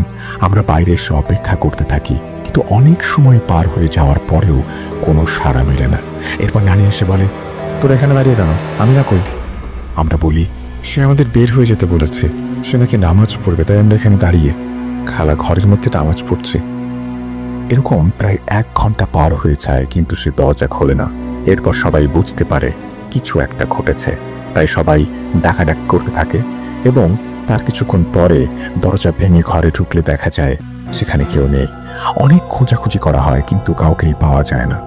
সবাই খুব অবাক, কারণ দরজা ভেতর থেকে আটকানো ছিল, তাহলে বাইরে গেল কিভাবে? এরপর আবারও সব জায়গায় খুঁজে দেখা হয়, কিন্তু কোথাও পাওয়া যায় না তাকে। এভাবে খুঁজতে খুঁজতে অনেক রাত হয়ে যায়। সবাই এক পর্যায়ে আল্লাহর উপর ছেড়ে দেয় বিষয়টা। রাত তখন 2টার মতো বাজে। এমন সময় আমরা সবাই বসে আছি বাইরের ঘরে। বাড়িটাতে 2টা ঘর ছিল, যেটাতে আমরা বসে আছি ওইটা, আর যেখান থেকে খালা গায়েব হয়ে গেছে সেটা আরেকটা ছিল রান্নাঘর।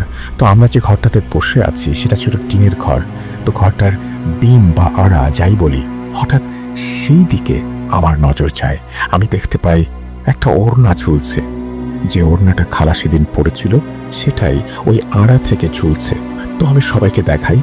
এক পর্যায়ে ভালো করে দেখলে দেখা যায় সেখানে খালাকে এমনভাবে রাখা হয়েছে ওই সরু জায়গার মধ্যে যে দেখাই যাচ্ছে না।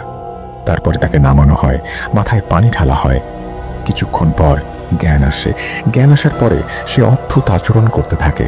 সে খুব মোটা কণ্ঠে চিৎকার করতে থাকে, তার চোখ লাল হয়ে যায়, এমনকি 4-5 জন মিলে তাকে ধরে রাখা যাচ্ছিল না।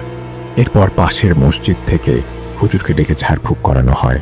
তো এক সময় খালা স্বাভাবিক হয়ে যায়। তারপরে খালা সুস্থ হওয়ার পরে যা বলল তা শুনে আমরা আকাশ থেকে পড়লাম। সে বলল, আমরা যখন একসাথে বসে গল্প করছিলাম ঠিক তখন সেই লোকটা আসে, কিন্তু আমরা তখন সেখানে কাউকে দেখতে পাইনি। খালার ভাষ্য অনুযায়ী লোকটা যখন আসে তখন নাকি আমরা কোনো কারণ ছাড়াই ঘর থেকে বেরিয়ে গিয়েছি, কিন্তু খালা নাকি অনেক চিৎকার করে আমাদের বের হতে বারণ করেছে, কিন্তু আমরা শুনতে পাইনি। আমরা শুনে বললাম, কিন্তু খালা, তুমি তো আমাদের নামাজ পড়ার কথা বলে ঘর থেকে বেরিয়ে গেলে, তাই তো আমরা বের হয়ে গেলাম। এই কথা শুনে খালা বলল, কই, আমি তো তোদেরকে বের হতে বলিনি, আমি মানা করছিলাম, তোরা শুনলি না, তারপর আমি অজ্ঞান হয়ে যাই। এরপরে কি হয়েছে জানি না, চোখ খুলে আমি আবার সেই অচেনা জগতের মধ্যে। তারপরেও এরকম ঘটনা ঘটতেই থাকে। লোকটা যখন তাকে নিয়ে যাবার পরে আবার ফেরত রেখে যেত, তখন সে খুব অসুস্থ হয়ে পড়ত। তো এভাবেই চলতে থাকে। অনেক হুজুর, অনেক কবিরাজ দেখানো হয়, কিন্তু কেউ কিছু করতে পারছিল না। এভাবে একদিন এক নাম করা হুজুরের সন্ধান পাওয়া যায়। তার সাথে যোগাযোগ করে সেই হুজুরকে একদিন এই বাড়িতে নিয়ে আসা হয়। নানা বাড়ি আমাদের বাড়ির পাশে হওয়াতে সবকিছু আমাদের সামনেই ঘটেছে। তো হুজুরকে বাড়িতে নিয়ে আসলে সেদিন সে কিছু করে না। খালার কাছে সমস্ত ঘটনা শুনে সে 2 দিন পর আসার কথা বলে। এভাবে 2 দিন পার হয়ে যায়। 3 দিনের মাথায় হুজুর 2 জন হাফিজ ছাত্র সহ রানাবাড়িতে হাজির হন। যথারীতি তিনি তার কাজ শুরু করেন। এই জিন হাজির করার বিষয়টা পুরোটা হচ্ছিল গোপনে। হুজুর একটা আলাদা ঘরে খালাকে নিয়ে বসেন এবং তিনি একটা পাত্রে কিছু পানি নিয়ে কিছু দোয়া পাঠ করতে থাকেন। আর ওই 2 জন ছাত্রকে কোরআন তেলাওয়াত করতে পারেন। তারা কোরআন তেলাওয়াত করতে থাকে আর হুজুর পানিতে দোয়া পড়তে পড়তে ভোঁ দিতে থাকেন। এভাবে কিছুক্ষণ পরে ওই পাত্রের পানি মিনা খালার উপরে ছুঁড়ে মারতেই সে চিৎকার করে ওঠে, বিভিন্ন উদ্ভট আচরণ করতে থাকে। তার কণ্ঠটা তখন পুরুষের মতো শোনায়। তো তাকে প্রশ্ন করা হয় সে এমন করছে কেন। তো এই জিনটা বলে, আমার কোনো বোন নাই, ওকে আমি আমার বোনের মতো দেখি, তাই ওর কাছে আসি, ওর কোনো ক্ষতি আমি করব না। তারপর বলা হয়, তুমি ওকে বোনের মতো দেখো, তাহলে ওকে কষ্ট দাও কেন? তারপরে ও বলে, তোমরা যখনই আমাকে আলাদা করার চেষ্টা করবে তখন এরকম কষ্ট পাবে ও, এই চেষ্টা না করাটাই ওর জন্য ভালো হবে। তো আরেকটু জোর দিয়ে জিজ্ঞাসাবাদ করতেই খালার অবস্থা খারাপ হতে থাকে। এক পর্যায়ে সে অজ্ঞান হয়ে যায়, আর কোনো কথা বলতে পারে না। এভাবে অনেকবার জিন হাজির করা হয়, কিন্তু এর থেকে বেশি কিছু জানা সম্ভব হয়নি। তো এক সময় হুজুর বলেন, এভাবে আসলে কোনো সমাধান হবে না, আপনারা আপনাদের মেয়েকে বিয়ে দিয়ে দিন, তাহলে হয়তো এই সমস্যার সমাধান হয়ে যাবে। আমার পক্ষে আর কিছু করা সম্ভব না। আসলে কোনো জিন কোনো বদ মতলবে আসেনি, সে আল্লাহর বান্দা, তাই তাকে আমার পক্ষে সরানো সম্ভব নয়। এই বলে তিনি চলে যান। তারপরে আরো অনেক কবিরাজ হুজুর দেখানো হয়েছে, কিন্তু কোনো লাভ হয়নি। এভাবে অনেক দিন কেটে যায়। আমিনা খালার বয়স তখন 19 বছর। অবশেষে কোনো সমাধান না পেয়ে ঠিক করা হয় এবার তাকে বিয়ে দিয়ে দেওয়া হবে। তো তার জন্য পাত্র খোঁজা হয়। এভাবে একদিন একটি সম্বন্ধ আসে। ছেলেপক্ষ এসে খালাকে দেখে যায়, সবারই খুব পছন্দ হয় তাকে। বিয়ে একরকম ঠিক করে ফেলা হয়। বিয়ের ডেট তখনও করা হয়নি। এমন সময় একদিন আবার খালাকে পাওয়া যায় না। এমনটা অভ্যাস হয়ে যাওয়ায় আর তাকে খোঁজাখুঁজি করে লাভ নেই। যথারীতি আবার কয়েক ঘন্টা পরে তাকে খুঁজে পাওয়া যায় সেই কুল গাছের নিচে অজ্ঞান অবস্থায়। তার জ্ঞান ফিরলে সে এক অদ্ভুত কথা বলে, যা শুনে আমরা সবাই স্তম্ভিত হয়ে যাই। সে বলে, জিনটা নাকি আমার বাবার সাথে দেখা করতে চায়।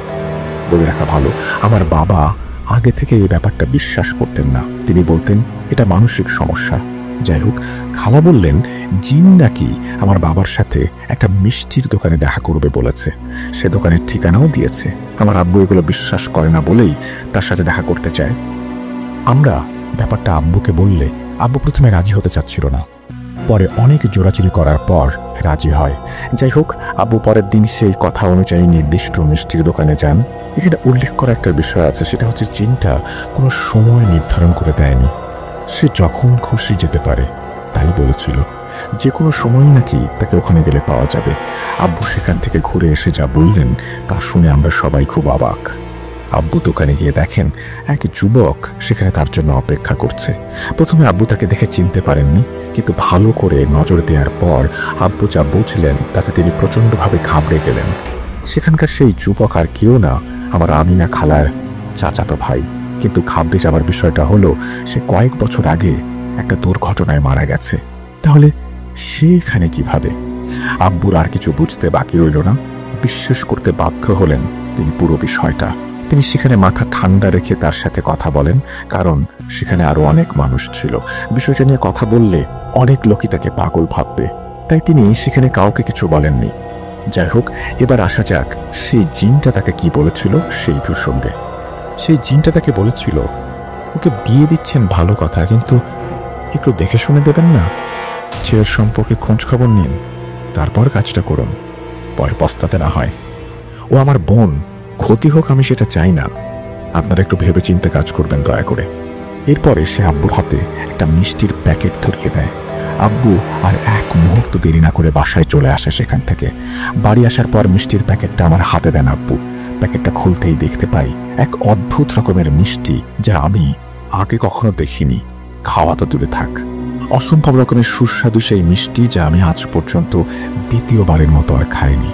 যে হোক, আব্বু বাড়ি এসে সকল ঘটনা নানার কাছে বলেন। নানা বলেন, আচ্ছা তাহলে খোঁজ নাও ভালো করে ছেলেটা কেমন। তারপরে আব্বু এবং আমার আরেক খালু মিলে সেই ছেলেটির এলাকাতে খোঁজ নেন। কয়েকদিন পার হয়ে যায়। তারপরে আব্বু ভালো করে খোঁজ খবর নিয়ে জানতে পারেন ছেলেটা আসলে ভালো না, তার অনেক বাজে অভ্যেস আছে, এমনকি তার চরিত্রেরও দোষ আছে। তারপরে সেই বিয়ে ক্যান্সেল করে দেয়া হয়। তারপরে আরও অনেক ভালো পাত্র খোঁজা হয়। এইভাবে প্রায় 3 মাসের মতো কেটে যায়। এর মাঝে আর কোনো ঘটনা ঘটেনি। সেই জিনটা এর মধ্যে আর আসেওনি। 3 মাস পরে একজন ভালো ছেলে পাওয়া যায়, তার তেলের ব্যবসা আছে। ছেলের সম্পর্কে ভালো করে খোঁজ খবর নেওয়া হয় এবং জানতে পারা যায় ছেলেটা খুবই ভালো। তার নাম ছিল সাইফুল হক। তাকে আমিনা খালার সব ঘটনা জানানো হয়, কিন্তু সে শিক্ষিত হওয়ায় তা বিশ্বাস করেনি। যা হোক, তার সাথেই বিয়ে দেওয়া হয় আমার খালার। বিয়ে হয় তাদের, নতুন সংসার হয়, তারা সুখে সংসার করতে থাকে। এভাবে 1 বছর চলে যায়, কিন্তু বিয়ে থেকে এই পর্যন্ত আর কোনো ঘটনা ঘটে না। এভাবে কিছুদিন পার হয়ে যায়। দিনটা ছিল তাদের বিবাহ বার্ষিকীর পরের দিন সকাল। একটা ঘটনা ঘটে।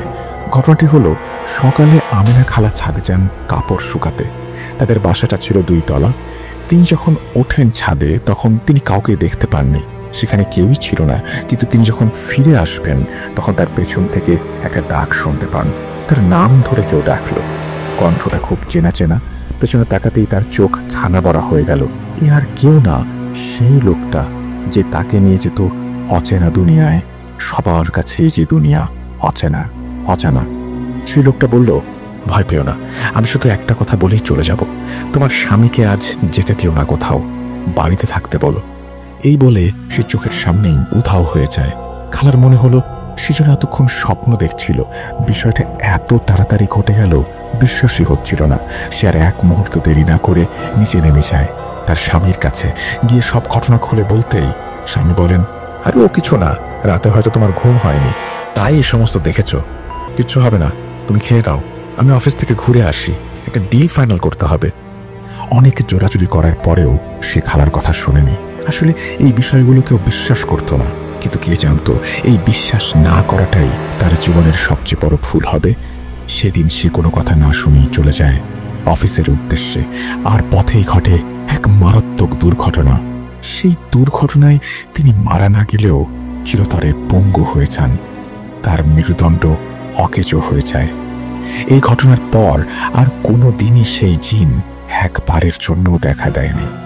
আমার সেই খালা এখনো জীবিত আছেন, কিন্তু গত 2022 সালের অগাস্ট মাসে তার স্বামী মারা গেছেন। ইন্না লিল্লাহি ওয়া ইন্না ইলাইহি রাজিউন। এতক্ষণ বললেন আমার আম্মু। তো এই ছিল আমার ঘটনা। আমার কাছে আরো অনেক ঘটনা রয়েছে যা আমি আমার নিজ এলাকাতেই ঘটে গেছে শেয়ার করতে চাই। যদি ঘটনা সিলেক্টেড হয় তাহলে আরো ঘটনা পাঠাবো ইনশাআল্লাহ। লেখার মধ্যে কোনো ভুল ত্রুটি হলে ক্ষমা সুন্দর দৃষ্টিতে দেখবেন, ভালো লাগলে পড়ে শোনাবেন। আর ঘটনাটি সিলেক্টেড হলে প্লিজ আমাকে জানাবেন। ভালো থাকবেন, সুস্থ থাকবেন, ভালোর তলে থাকবেন। আল্লাহ হাফেজ। এই বলেই তিনি তার ঘটনা শেষ করেছেন। আশা করছি এই ঘটনাটি আপনাদের কাছেও ভালো লেগেছে। যদি ভালো লাগে তাহলে অবশ্যই আমাদের জানাবেন।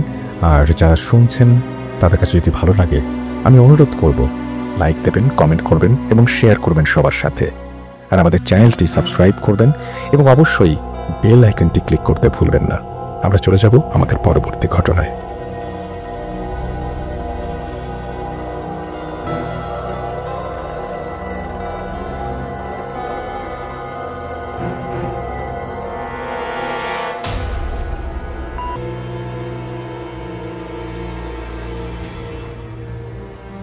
Bhut.com presents Ochingpur, Haunted by a Child.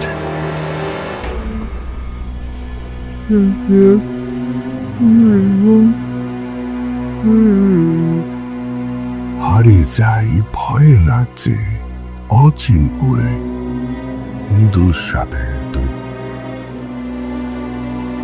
Welcome back. আশা করছি আপনারা সবাই ভালো আছেন আর ভালোর তলে আছেন। আমিও ভালো আছি, ভালোর তলে আছি। যেভাবে লেখা আছে আমি সেভাবেই করে শোনাচ্ছি। আসসালামু আলাইকুম রাসেল ভাই, আশা করি ভালো আছেন। আমার নাম শিহাব, ঢাকা ক্যান্টনমেন্ট থেকে ইমেলটি করছি। আমি প্রায় 2011-12 সাল থেকে আপনার শো, প্রথমে ভূত FM এবং পরে ভূত.com শুনে আসছি, কিন্তু কখনো কোনো ঘটনা পাঠাইনি। অনেকদিন ধরেই ভাবছিলাম একটা ঘটনা লিখব, কিন্তু সময় করে উঠতে পারছিলাম না। আজকে ভাবলাম সময় করে লিখেই ফেলি। আমার ঘটনাটি প্রচারের জন্য যদি আপনি সিলেক্ট করেন তাহলে অবশ্যই আমাকে জানিয়ে দেবেন। যাই হোক, কথা না বাড়িয়ে সরাসরি ঘটনায় চাই। আজকে যে ঘটনাটি বলবো সেটা 90 দশকের একটি ঘটনা। এই ঘটনাটি আমার সাথে যিনি শেয়ার করেছেন তার নাম প্রকাশ করতে পারছি না। ঘটনাটি একটি লাশবাহী ট্রাকের। ঘটনাটি যিনি শেয়ার করেছেন বলছি তার ভাষায়। তখন দুপুর 1টা থেকে 2টার মাঝামাঝি হবে। খাওয়া দাওয়া শেষ করে আমি আর আমার হেল্পার গাড়ির মধ্যে ঘুমিয়েছিলাম। তখন হঠাৎ একটি কল পেলাম যে আমাদের ঢাকা থেকে বরিশালের বানারীপাড়া যেতে হবে। বলে রাখা ভালো যে মোবাইল ফোন তখন এতটা প্রচলিত ছিল না। কাজের উদ্দেশ্যে মোবাইল ফোন কেনা। আমরা যেতে পারবো কিনা তা জানার জন্য মূলত কলটি করা হয়েছিল।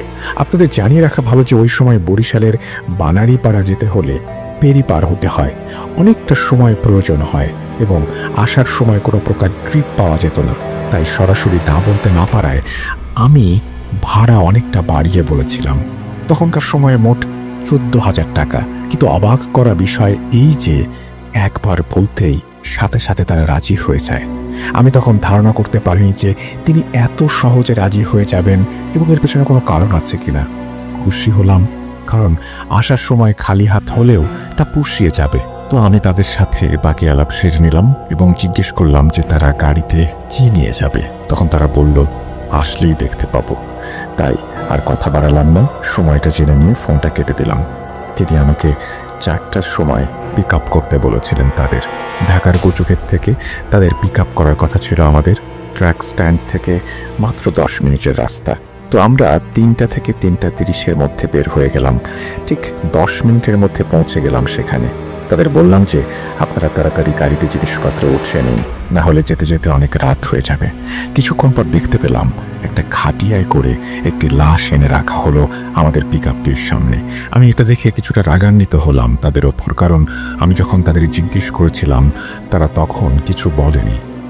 আমি যে লোকটি আমাদের সাথে লাশ নিয়ে যাবে তার সাথে কথা বলছিলাম। তাকে বললাম যে আপনি তো এর সম্পর্কে আমাদের কিছু বললেন না যে আপনারা লাশ নিয়ে যাবেন, তাহলে আমি আগেই আপনাদের না করে দিতাম। তখন তিনি অনেকটা অনুনয় বিনয় শুরু করলেন। শেষে আমরা আর না করতে পারলাম না। তখন আমরা 1,000 টাকা বাড়িয়ে ভাড়া নির্ধারিত হলো। হেল্পারকে গাড়ির লুকিং গ্লাসের সাথে লাল কাপড় বেঁধে দিতে বললাম এবং লাশটি যত তাড়াতাড়ি সম্ভব গাড়িতে উঠিয়ে গাড়িটি আল্লাহর নাম নিয়ে স্টার্ট দিয়ে দিলাম। এই পর্যায়ে সবাই হয়তো গাড়ি নিয়ে যাওয়ার পথে মূল ঘটনা ঘটেছে বলে ধারণা করছেন, কিন্তু কিছুক্ষণের মধ্যেই আপনাদের ধারণা ভুল প্রমাণিত হবে। কচুক্ষেত থেকে আমরা মিরপুর হয়ে আরিচা ঘাট হয়ে প্রায় 8 থেকে 9 ঘন্টার মধ্যে বরিশালের বানারীপাড়াতে চলে আসলাম। এত তাড়াতাড়ি বানারীপাড়া আসা যাবে তা ধারণাও ছিল না। আসার সময় কোনো অস্বাভাবিক ঘটনা ঘটেনি। লাশটি নামিয়ে দেওয়ার সময় হয়তোবা রাত 2টার মতো বাজে। লাশ নামানোর সময় আমি খেয়াল করলাম কফিনটা কিছুটা ভারী লাগছে। গাড়ি থেকে নামানোর সময় ঝাঁকিতে কফিনের ঢাকনাটা খুলে গেল। বলতে রাখা ভালো যে অনেক গরম থাকায় কফিন পেরেক দিয়ে আটকানো হয়নি এবং আমি খেয়াল করলাম কি যেন একটা লাফ দিয়ে ভেতর থেকে গাড়িতে চলে গেল। আমি বলতে যাব তখন যা বুঝলাম এটা অন্য কেউ খেয়াল করেনি। আমি তাই আর কিছু বললাম না। সব প্রসেস শেষ করে টাকা পয়সা বুঝে নিয়ে রওনা দেওয়ার সময় তাদের জিজ্ঞাসা করলাম কিভাবে লোকটি মারা গিয়েছে। তখন তারা যতদূর বলল তা এমন যে লোকটি কালো জাদুর চর্চা করত এর প্রভাবেই একদিন তাকে গাছের সাথে ঝুলন্ত অবস্থায় পাওয়া যায়। ধারণা করা হয় কালো জাদু প্র্যাকটিস করার সময় কিছু ভুল হওয়ার কারণে তার এই অবস্থা, কিন্তু আসলে তার সাথে কি ঘটেছে তা কেউ বলতে পারেনি। তার আত্মীয় স্বজনও তেমন কেউ নেই। তারা আরও বলল, আপনার সাথে যার ফোনে কথা হয়েছে তিনি হলেন তার এক চাচাতো ভাই। তার আপন বলতে দেশের বাড়িতে তার মা ছাড়া আর কেউ নেই। এই পর্যায়ে আমি কিছুটা শিহরিত হয়ে উঠি এই ঘটনা জানার পর। তারপর মনে মনে ভাবলাম, রাস্তায় কিছু ঘটেনি এটাই অনেক বেশি। তখন আমি আমার হেল্পার জলিলকে বললাম যে গাড়িতে লাশ নিয়ে আসা হয়েছে, তাই যেন গাড়িটা একটু পানি দিয়ে ধুয়ে ফেলে। পানি ঢালার পর গাড়ি স্টার্ট দিয়ে ঢাকার উদ্দেশ্যে রওনা দিলাম। আমার শ্বশুর বাড়ি বরিশালের কোনো এক জায়গায়। গাড়ি যেহেতু খালি, তাই আসার পথে সেখান থেকে কিছু জিনিসপত্র নিয়ে আসতে হবে। সেখানে চলে গেলাম এবং জিনিসপত্রগুলো উঠিয়ে নিলাম। আসলে এখানে চাল, সবজি, মুড়ি এগুলো সহ আরও কিছু মালপত্র ছিল। এগুলো গুছিয়ে নিয়ে গাড়ি স্টার্ট যখন দেব, তখন গাড়িতে রাখা ঘড়িতে দেখতে পেলাম সময় রাত 3টা পার হয়ে গেছে। তো এতক্ষণ পর্যন্ত সবকিছু ঠিকঠাকই ছিল, কিন্তু আসল ঘটনা ঘটা শুরু করলো এরপর থেকে। সকালের মধ্যে যেহেতু ঢাকা থাকতে হবে, সেহেতু গাড়ি স্টার্ট দিয়ে দিলাম। গাড়ি চলতে থাকলো। হঠাৎ অনুভব করলাম গাড়ির মধ্যে কি যেন একটা ভারী বস্তু পড়ল। গাড়ি সাইড করে জলিলকে বললাম, কি হয়েছে দেখতো। ভাবলাম গ্রামের কাঁচা রাস্তা, আশেপাশে গাছগাছালিতে ভরা, হয়তোবা ডালপালা কিছু একটা পড়তে পারে। জলিল 3 ব্যাটারিওয়ালা টর্চ নিয়ে নেমে দেখলো আসলে কিছু নেই। ভাবলাম হয়তোবা বিড়াল বা অন্য কিছু পড়েছে। আবার গাড়ি চালানো শুরু করলাম। এরপর পড়লাম আর এক সমস্যায়। গাড়ি কাজীবাড়ি নামের একটা জায়গায় আসলে হঠাৎ বেশ জোরে গাড়ির নিচ থেকে আওয়াজ শুনতে পেলাম। আবার জলিলকে বললাম দেখে আসতে কি হয়েছে। জলিল দেখে এসে বলল, ওস্তাদ কাম তো একটা হয়ে গেছে। আমি জিজ্ঞেস করলাম কি? সে বলল, এক্সেলের একটা নাট নাকি কেটে গেছে। আমি বললাম, কি বলছিস এসব? গাড়ি কিনলাম 2 মাস হলো না, নাট কেটে গেল? পরে আমি নিচেই নেমে দেখলাম আসলেই একটা নাটের অবস্থা বেশ খারাপ। এত রাতে কোনো গ্যারেজও খোলা নাই। কোথায় যাব বুঝতে পারছি না। গাড়ির নাট কেটেছে, ওইটা ছাড়া বেশ দূরে যাওয়াও যাবে না। তখন জলিল বলল যে ও এটা ঠিক করতে পারবে। বলে রাখা ভালো, জলিল কিছুদিন একটা গাড়ির গ্যারেজে কাজ করত, হালকা পাতলা কাজ জানি।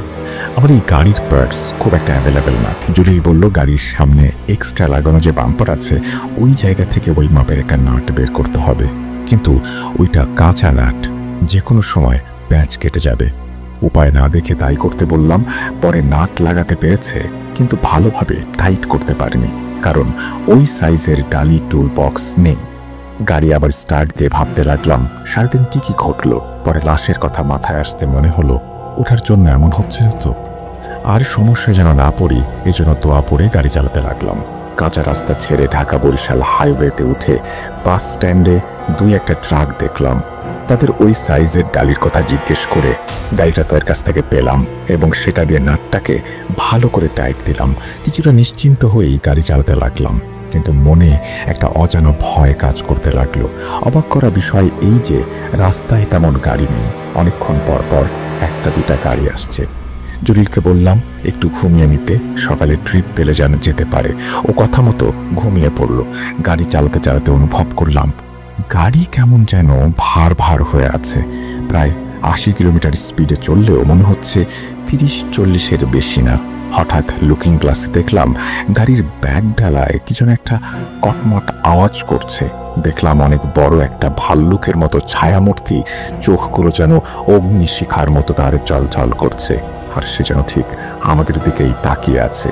ভয়ে শিহরিত হয়ে গেলাম। যা দোয়া দুরুদ পারি পড়া শুরু করলাম। হঠাৎ সামনে দেখলাম রাস্তায় একটা লাশ শুয়ে আছে। আমি আরো ভয়ে তাড়াতাড়ি দোয়া দুরুদ পড়তে লাগলাম। আপনাদের বলে রাখি 90 দশকে যে জায়গায় তখন ছিলাম সে জায়গায় রাস্তায় গাছ ফেলে বিভিন্নভাবে ডাকাতি করা হতো। পরে আমি মনে মনে ঠিক করলাম যাই হোক গাড়ি থামাবো না। দিলাম লাশের ওপর উঠিয়ে। সাইড মিরারের পেছনে দেখলাম রাস্তায় কিচ্ছু নেই। এখন পড়লাম আর এক ঝামেলায়। হঠাৎ দেখলাম রাস্তার মাঝখানে একটা দেয়াল। দেখা মাত্র জোরে ব্রেক করলাম। জড়িয়ে সিট থেকে ছিটকে গিয়ে সামনে বাড়ি খেলো। সাথে সাথে তার ঘুম ভেঙে গেল। লাফতে উঠে জিজ্ঞেস করলো, ওস্তাদ কি হয়েছে? আমি কিছু না বলে সামনে একটা কুকুর এসে পড়েছিল তাই ব্রেক করেছি বলে বুঝালাম, কিন্তু ও আমার চোখে মুখে আতঙ্কের ছাপ দেখে বুঝে গিয়েছে কিছু না কিছু হয়েছে। সে বলল, ওস্তাদ, আপনার মনে হয় ঘুম আসতেছে, নাই বা চোখে একটু পানি দেন। আমি বললাম, না, নামা যাবে না, ঘুম আসে নাই। আবার আল্লাহর নাম নিয়ে গাড়ি চালাতে লাগলাম। একটু পর আমি দেখলাম সামনে 3টা রাস্তা, কিন্তু এমন রাস্তা এখানে থাকার কথা না। জুয়ের দিকে তাকিয়ে দেখলাম ও স্বাভাবিক আছে, এর মানে ও কিছু দেখছে না। আমি উপায় না পেয়ে আবার ব্রেক করলাম। ও আবার জিজ্ঞেস করলো কি হয়েছে। আবার ওকে মিথ্যা সান্ত্বনা দিলাম। এবার সামনে একটা ট্রাক রোডের সাইন দেখতে পেলাম। আমি জলিলকে বললাম, জলিল, যে দেখতো ওই ওস্তাদের কাছে 4 নম্বর ডালটা আছে কিনা, নাট মনে হয় আবার ঢিলা হয়ে গেছে। ওকে এটা বুঝিয়ে ভয়ে ভয়ে গাড়ি থেকে নামালাম। গাড়ির আলোতে চোখে মুখে পানি দিতে লাগলাম। জলিল এসে বলল, ওস্তাদ, ওই গাড়ির ওস্তাদ বাড়িতে গেছে, হেল্পারে কয় ওস্তাদ এলে দিব। আমি বললাম ঠিক আছে। পরে ওই গাড়ির ড্রাইভার আসলো ডালি নিয়ে। জলিল গাড়ি নিচে ঢুকলো। একটু পর বলল, ওস্তাদ, টুল বক্স দেন। আমি গাড়ির পেছন থেকে টুল বক্সটা নিতে ব্যাগ ডালাটা উঠালাম। দেখি ঠিক সেই লাশ যেটা আমরা বানারি পাড়ায় নামিয়ে দিয়ে এসেছি শুয়ে আছে। আমি এক চিৎকার দিয়ে ওপর থেকে নেমে গেলাম আর জোরে জোরে বলতে লাগলাম, লাশ, লাশ। জলিল তাড়াতাড়ি বেরিয়ে আসলো। একই সাথে অন্য গাড়ির 2 জন দৌড়িয়ে আসলো। আমাকে শান্ত করার চেষ্টা করলো, জিজ্ঞেস করলো কি হয়েছে। আমি বললাম, লাশ। তারা বলল, কই লাশ? আমি বললাম, ব্যাগ ডালায়। পরে তারা আমাকে সহ পেছনে গিয়ে দেখালো কোনো লাশ নেই। আমি বললাম, এখানেই ছিল। তারা বুঝতে পারলো আমি ভয় পেয়েছি। পরে তারা বলল, আমি হয়তোবা মরিচ বস্তা দেখে লাশ মনে করেছি, কিন্তু আমি কিছুতেই বিশ্বাস করতে পারলাম না যে ওটা মুড়ির বস্তা ছিল। কিছুক্ষণ রেস্ট নিয়ে আবার স্টিয়ারিংয়ে বসলাম। এবার সামনে থেকে নাইট কোচ আসতে দেখলাম। মুহূর্তেই আমি গাড়ির কন্ট্রোল হারিয়ে ফেললাম। হাত পা যেন বরফ হয়ে গেছে। নাইট কোচ বরাবর যাচ্ছিলাম। জলিল এটা খেয়াল করে স্টিয়ারিং ঘুরিয়ে দিল। সোজা গিয়ে আঘাত করলাম রাস্তার পাশে থাকা বালির স্তূপে। এরপর আমার কিছু মনে নেই। চোখ খুলে দেখতে পেলাম আমি বরিশালের এক হাসপাতালে। জলিল আমার পাশের বেডে। বালিতে আঘাত করায় তেমন ক্ষয়ক্ষতি হয়নি, শুধু গাড়ির কিছুটা ক্ষতি হয়েছে। এরপর আর কোনো ঘটনা ঘটেনি। একদিন পরেই আমাদের হাসপাতাল থেকে ছেড়ে দেয়। এরপর জ্বরে এবং শরীরের ব্যথায় ভুগতে হয় বেশ কিছুদিন। এরপর থেকে আমি গাড়িতে কখনো লাশ বহন করিনি, আর কোনো সমস্যাও ফেস করিনি।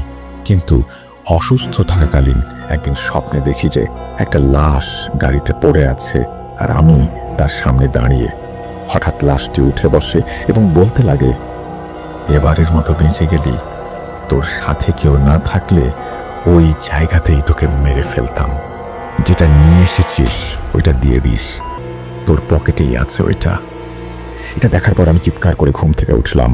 পরে আমি আমার সেদিনের সেই শার্টের পকেট চেক করে দেখি একটা কাগজে মোড়ানো ছোট আকৃতির বস্তু, যেটা আমি আমার গাড়িতে পানি ঢালতে গিয়ে পেয়েছিলাম। ভেবেছিলাম এটা লাশের চাচাতো ভাইকে দিয়ে দেব, পরে আমি ওটা পানিতে ফেলে দেই। কিন্তু কথা হচ্ছে এটা আসলো কোত্থেকে? লাশের সাথে তো এটা আসার কথা না, কারণ লাশ তো কফিনের মধ্যে ছিল।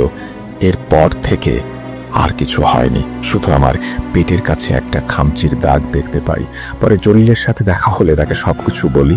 তখন সেও বলে গাড়িতে লাশ দেখার ঘটনার পর সে গাড়ির পাশ দিয়ে ভাল্লুক আকৃতির কিছু একটা দেখেছিল, যা গাড়ির সাথে সাথে আসছিল। যাই হোক, এই ছিল আমাদের ঘটনা। তবে তার আগে বলি যে একইভাবে আমার মতো জলিলের পেটের কাছেও একটা দাগ দেখতে পেরেছিলাম।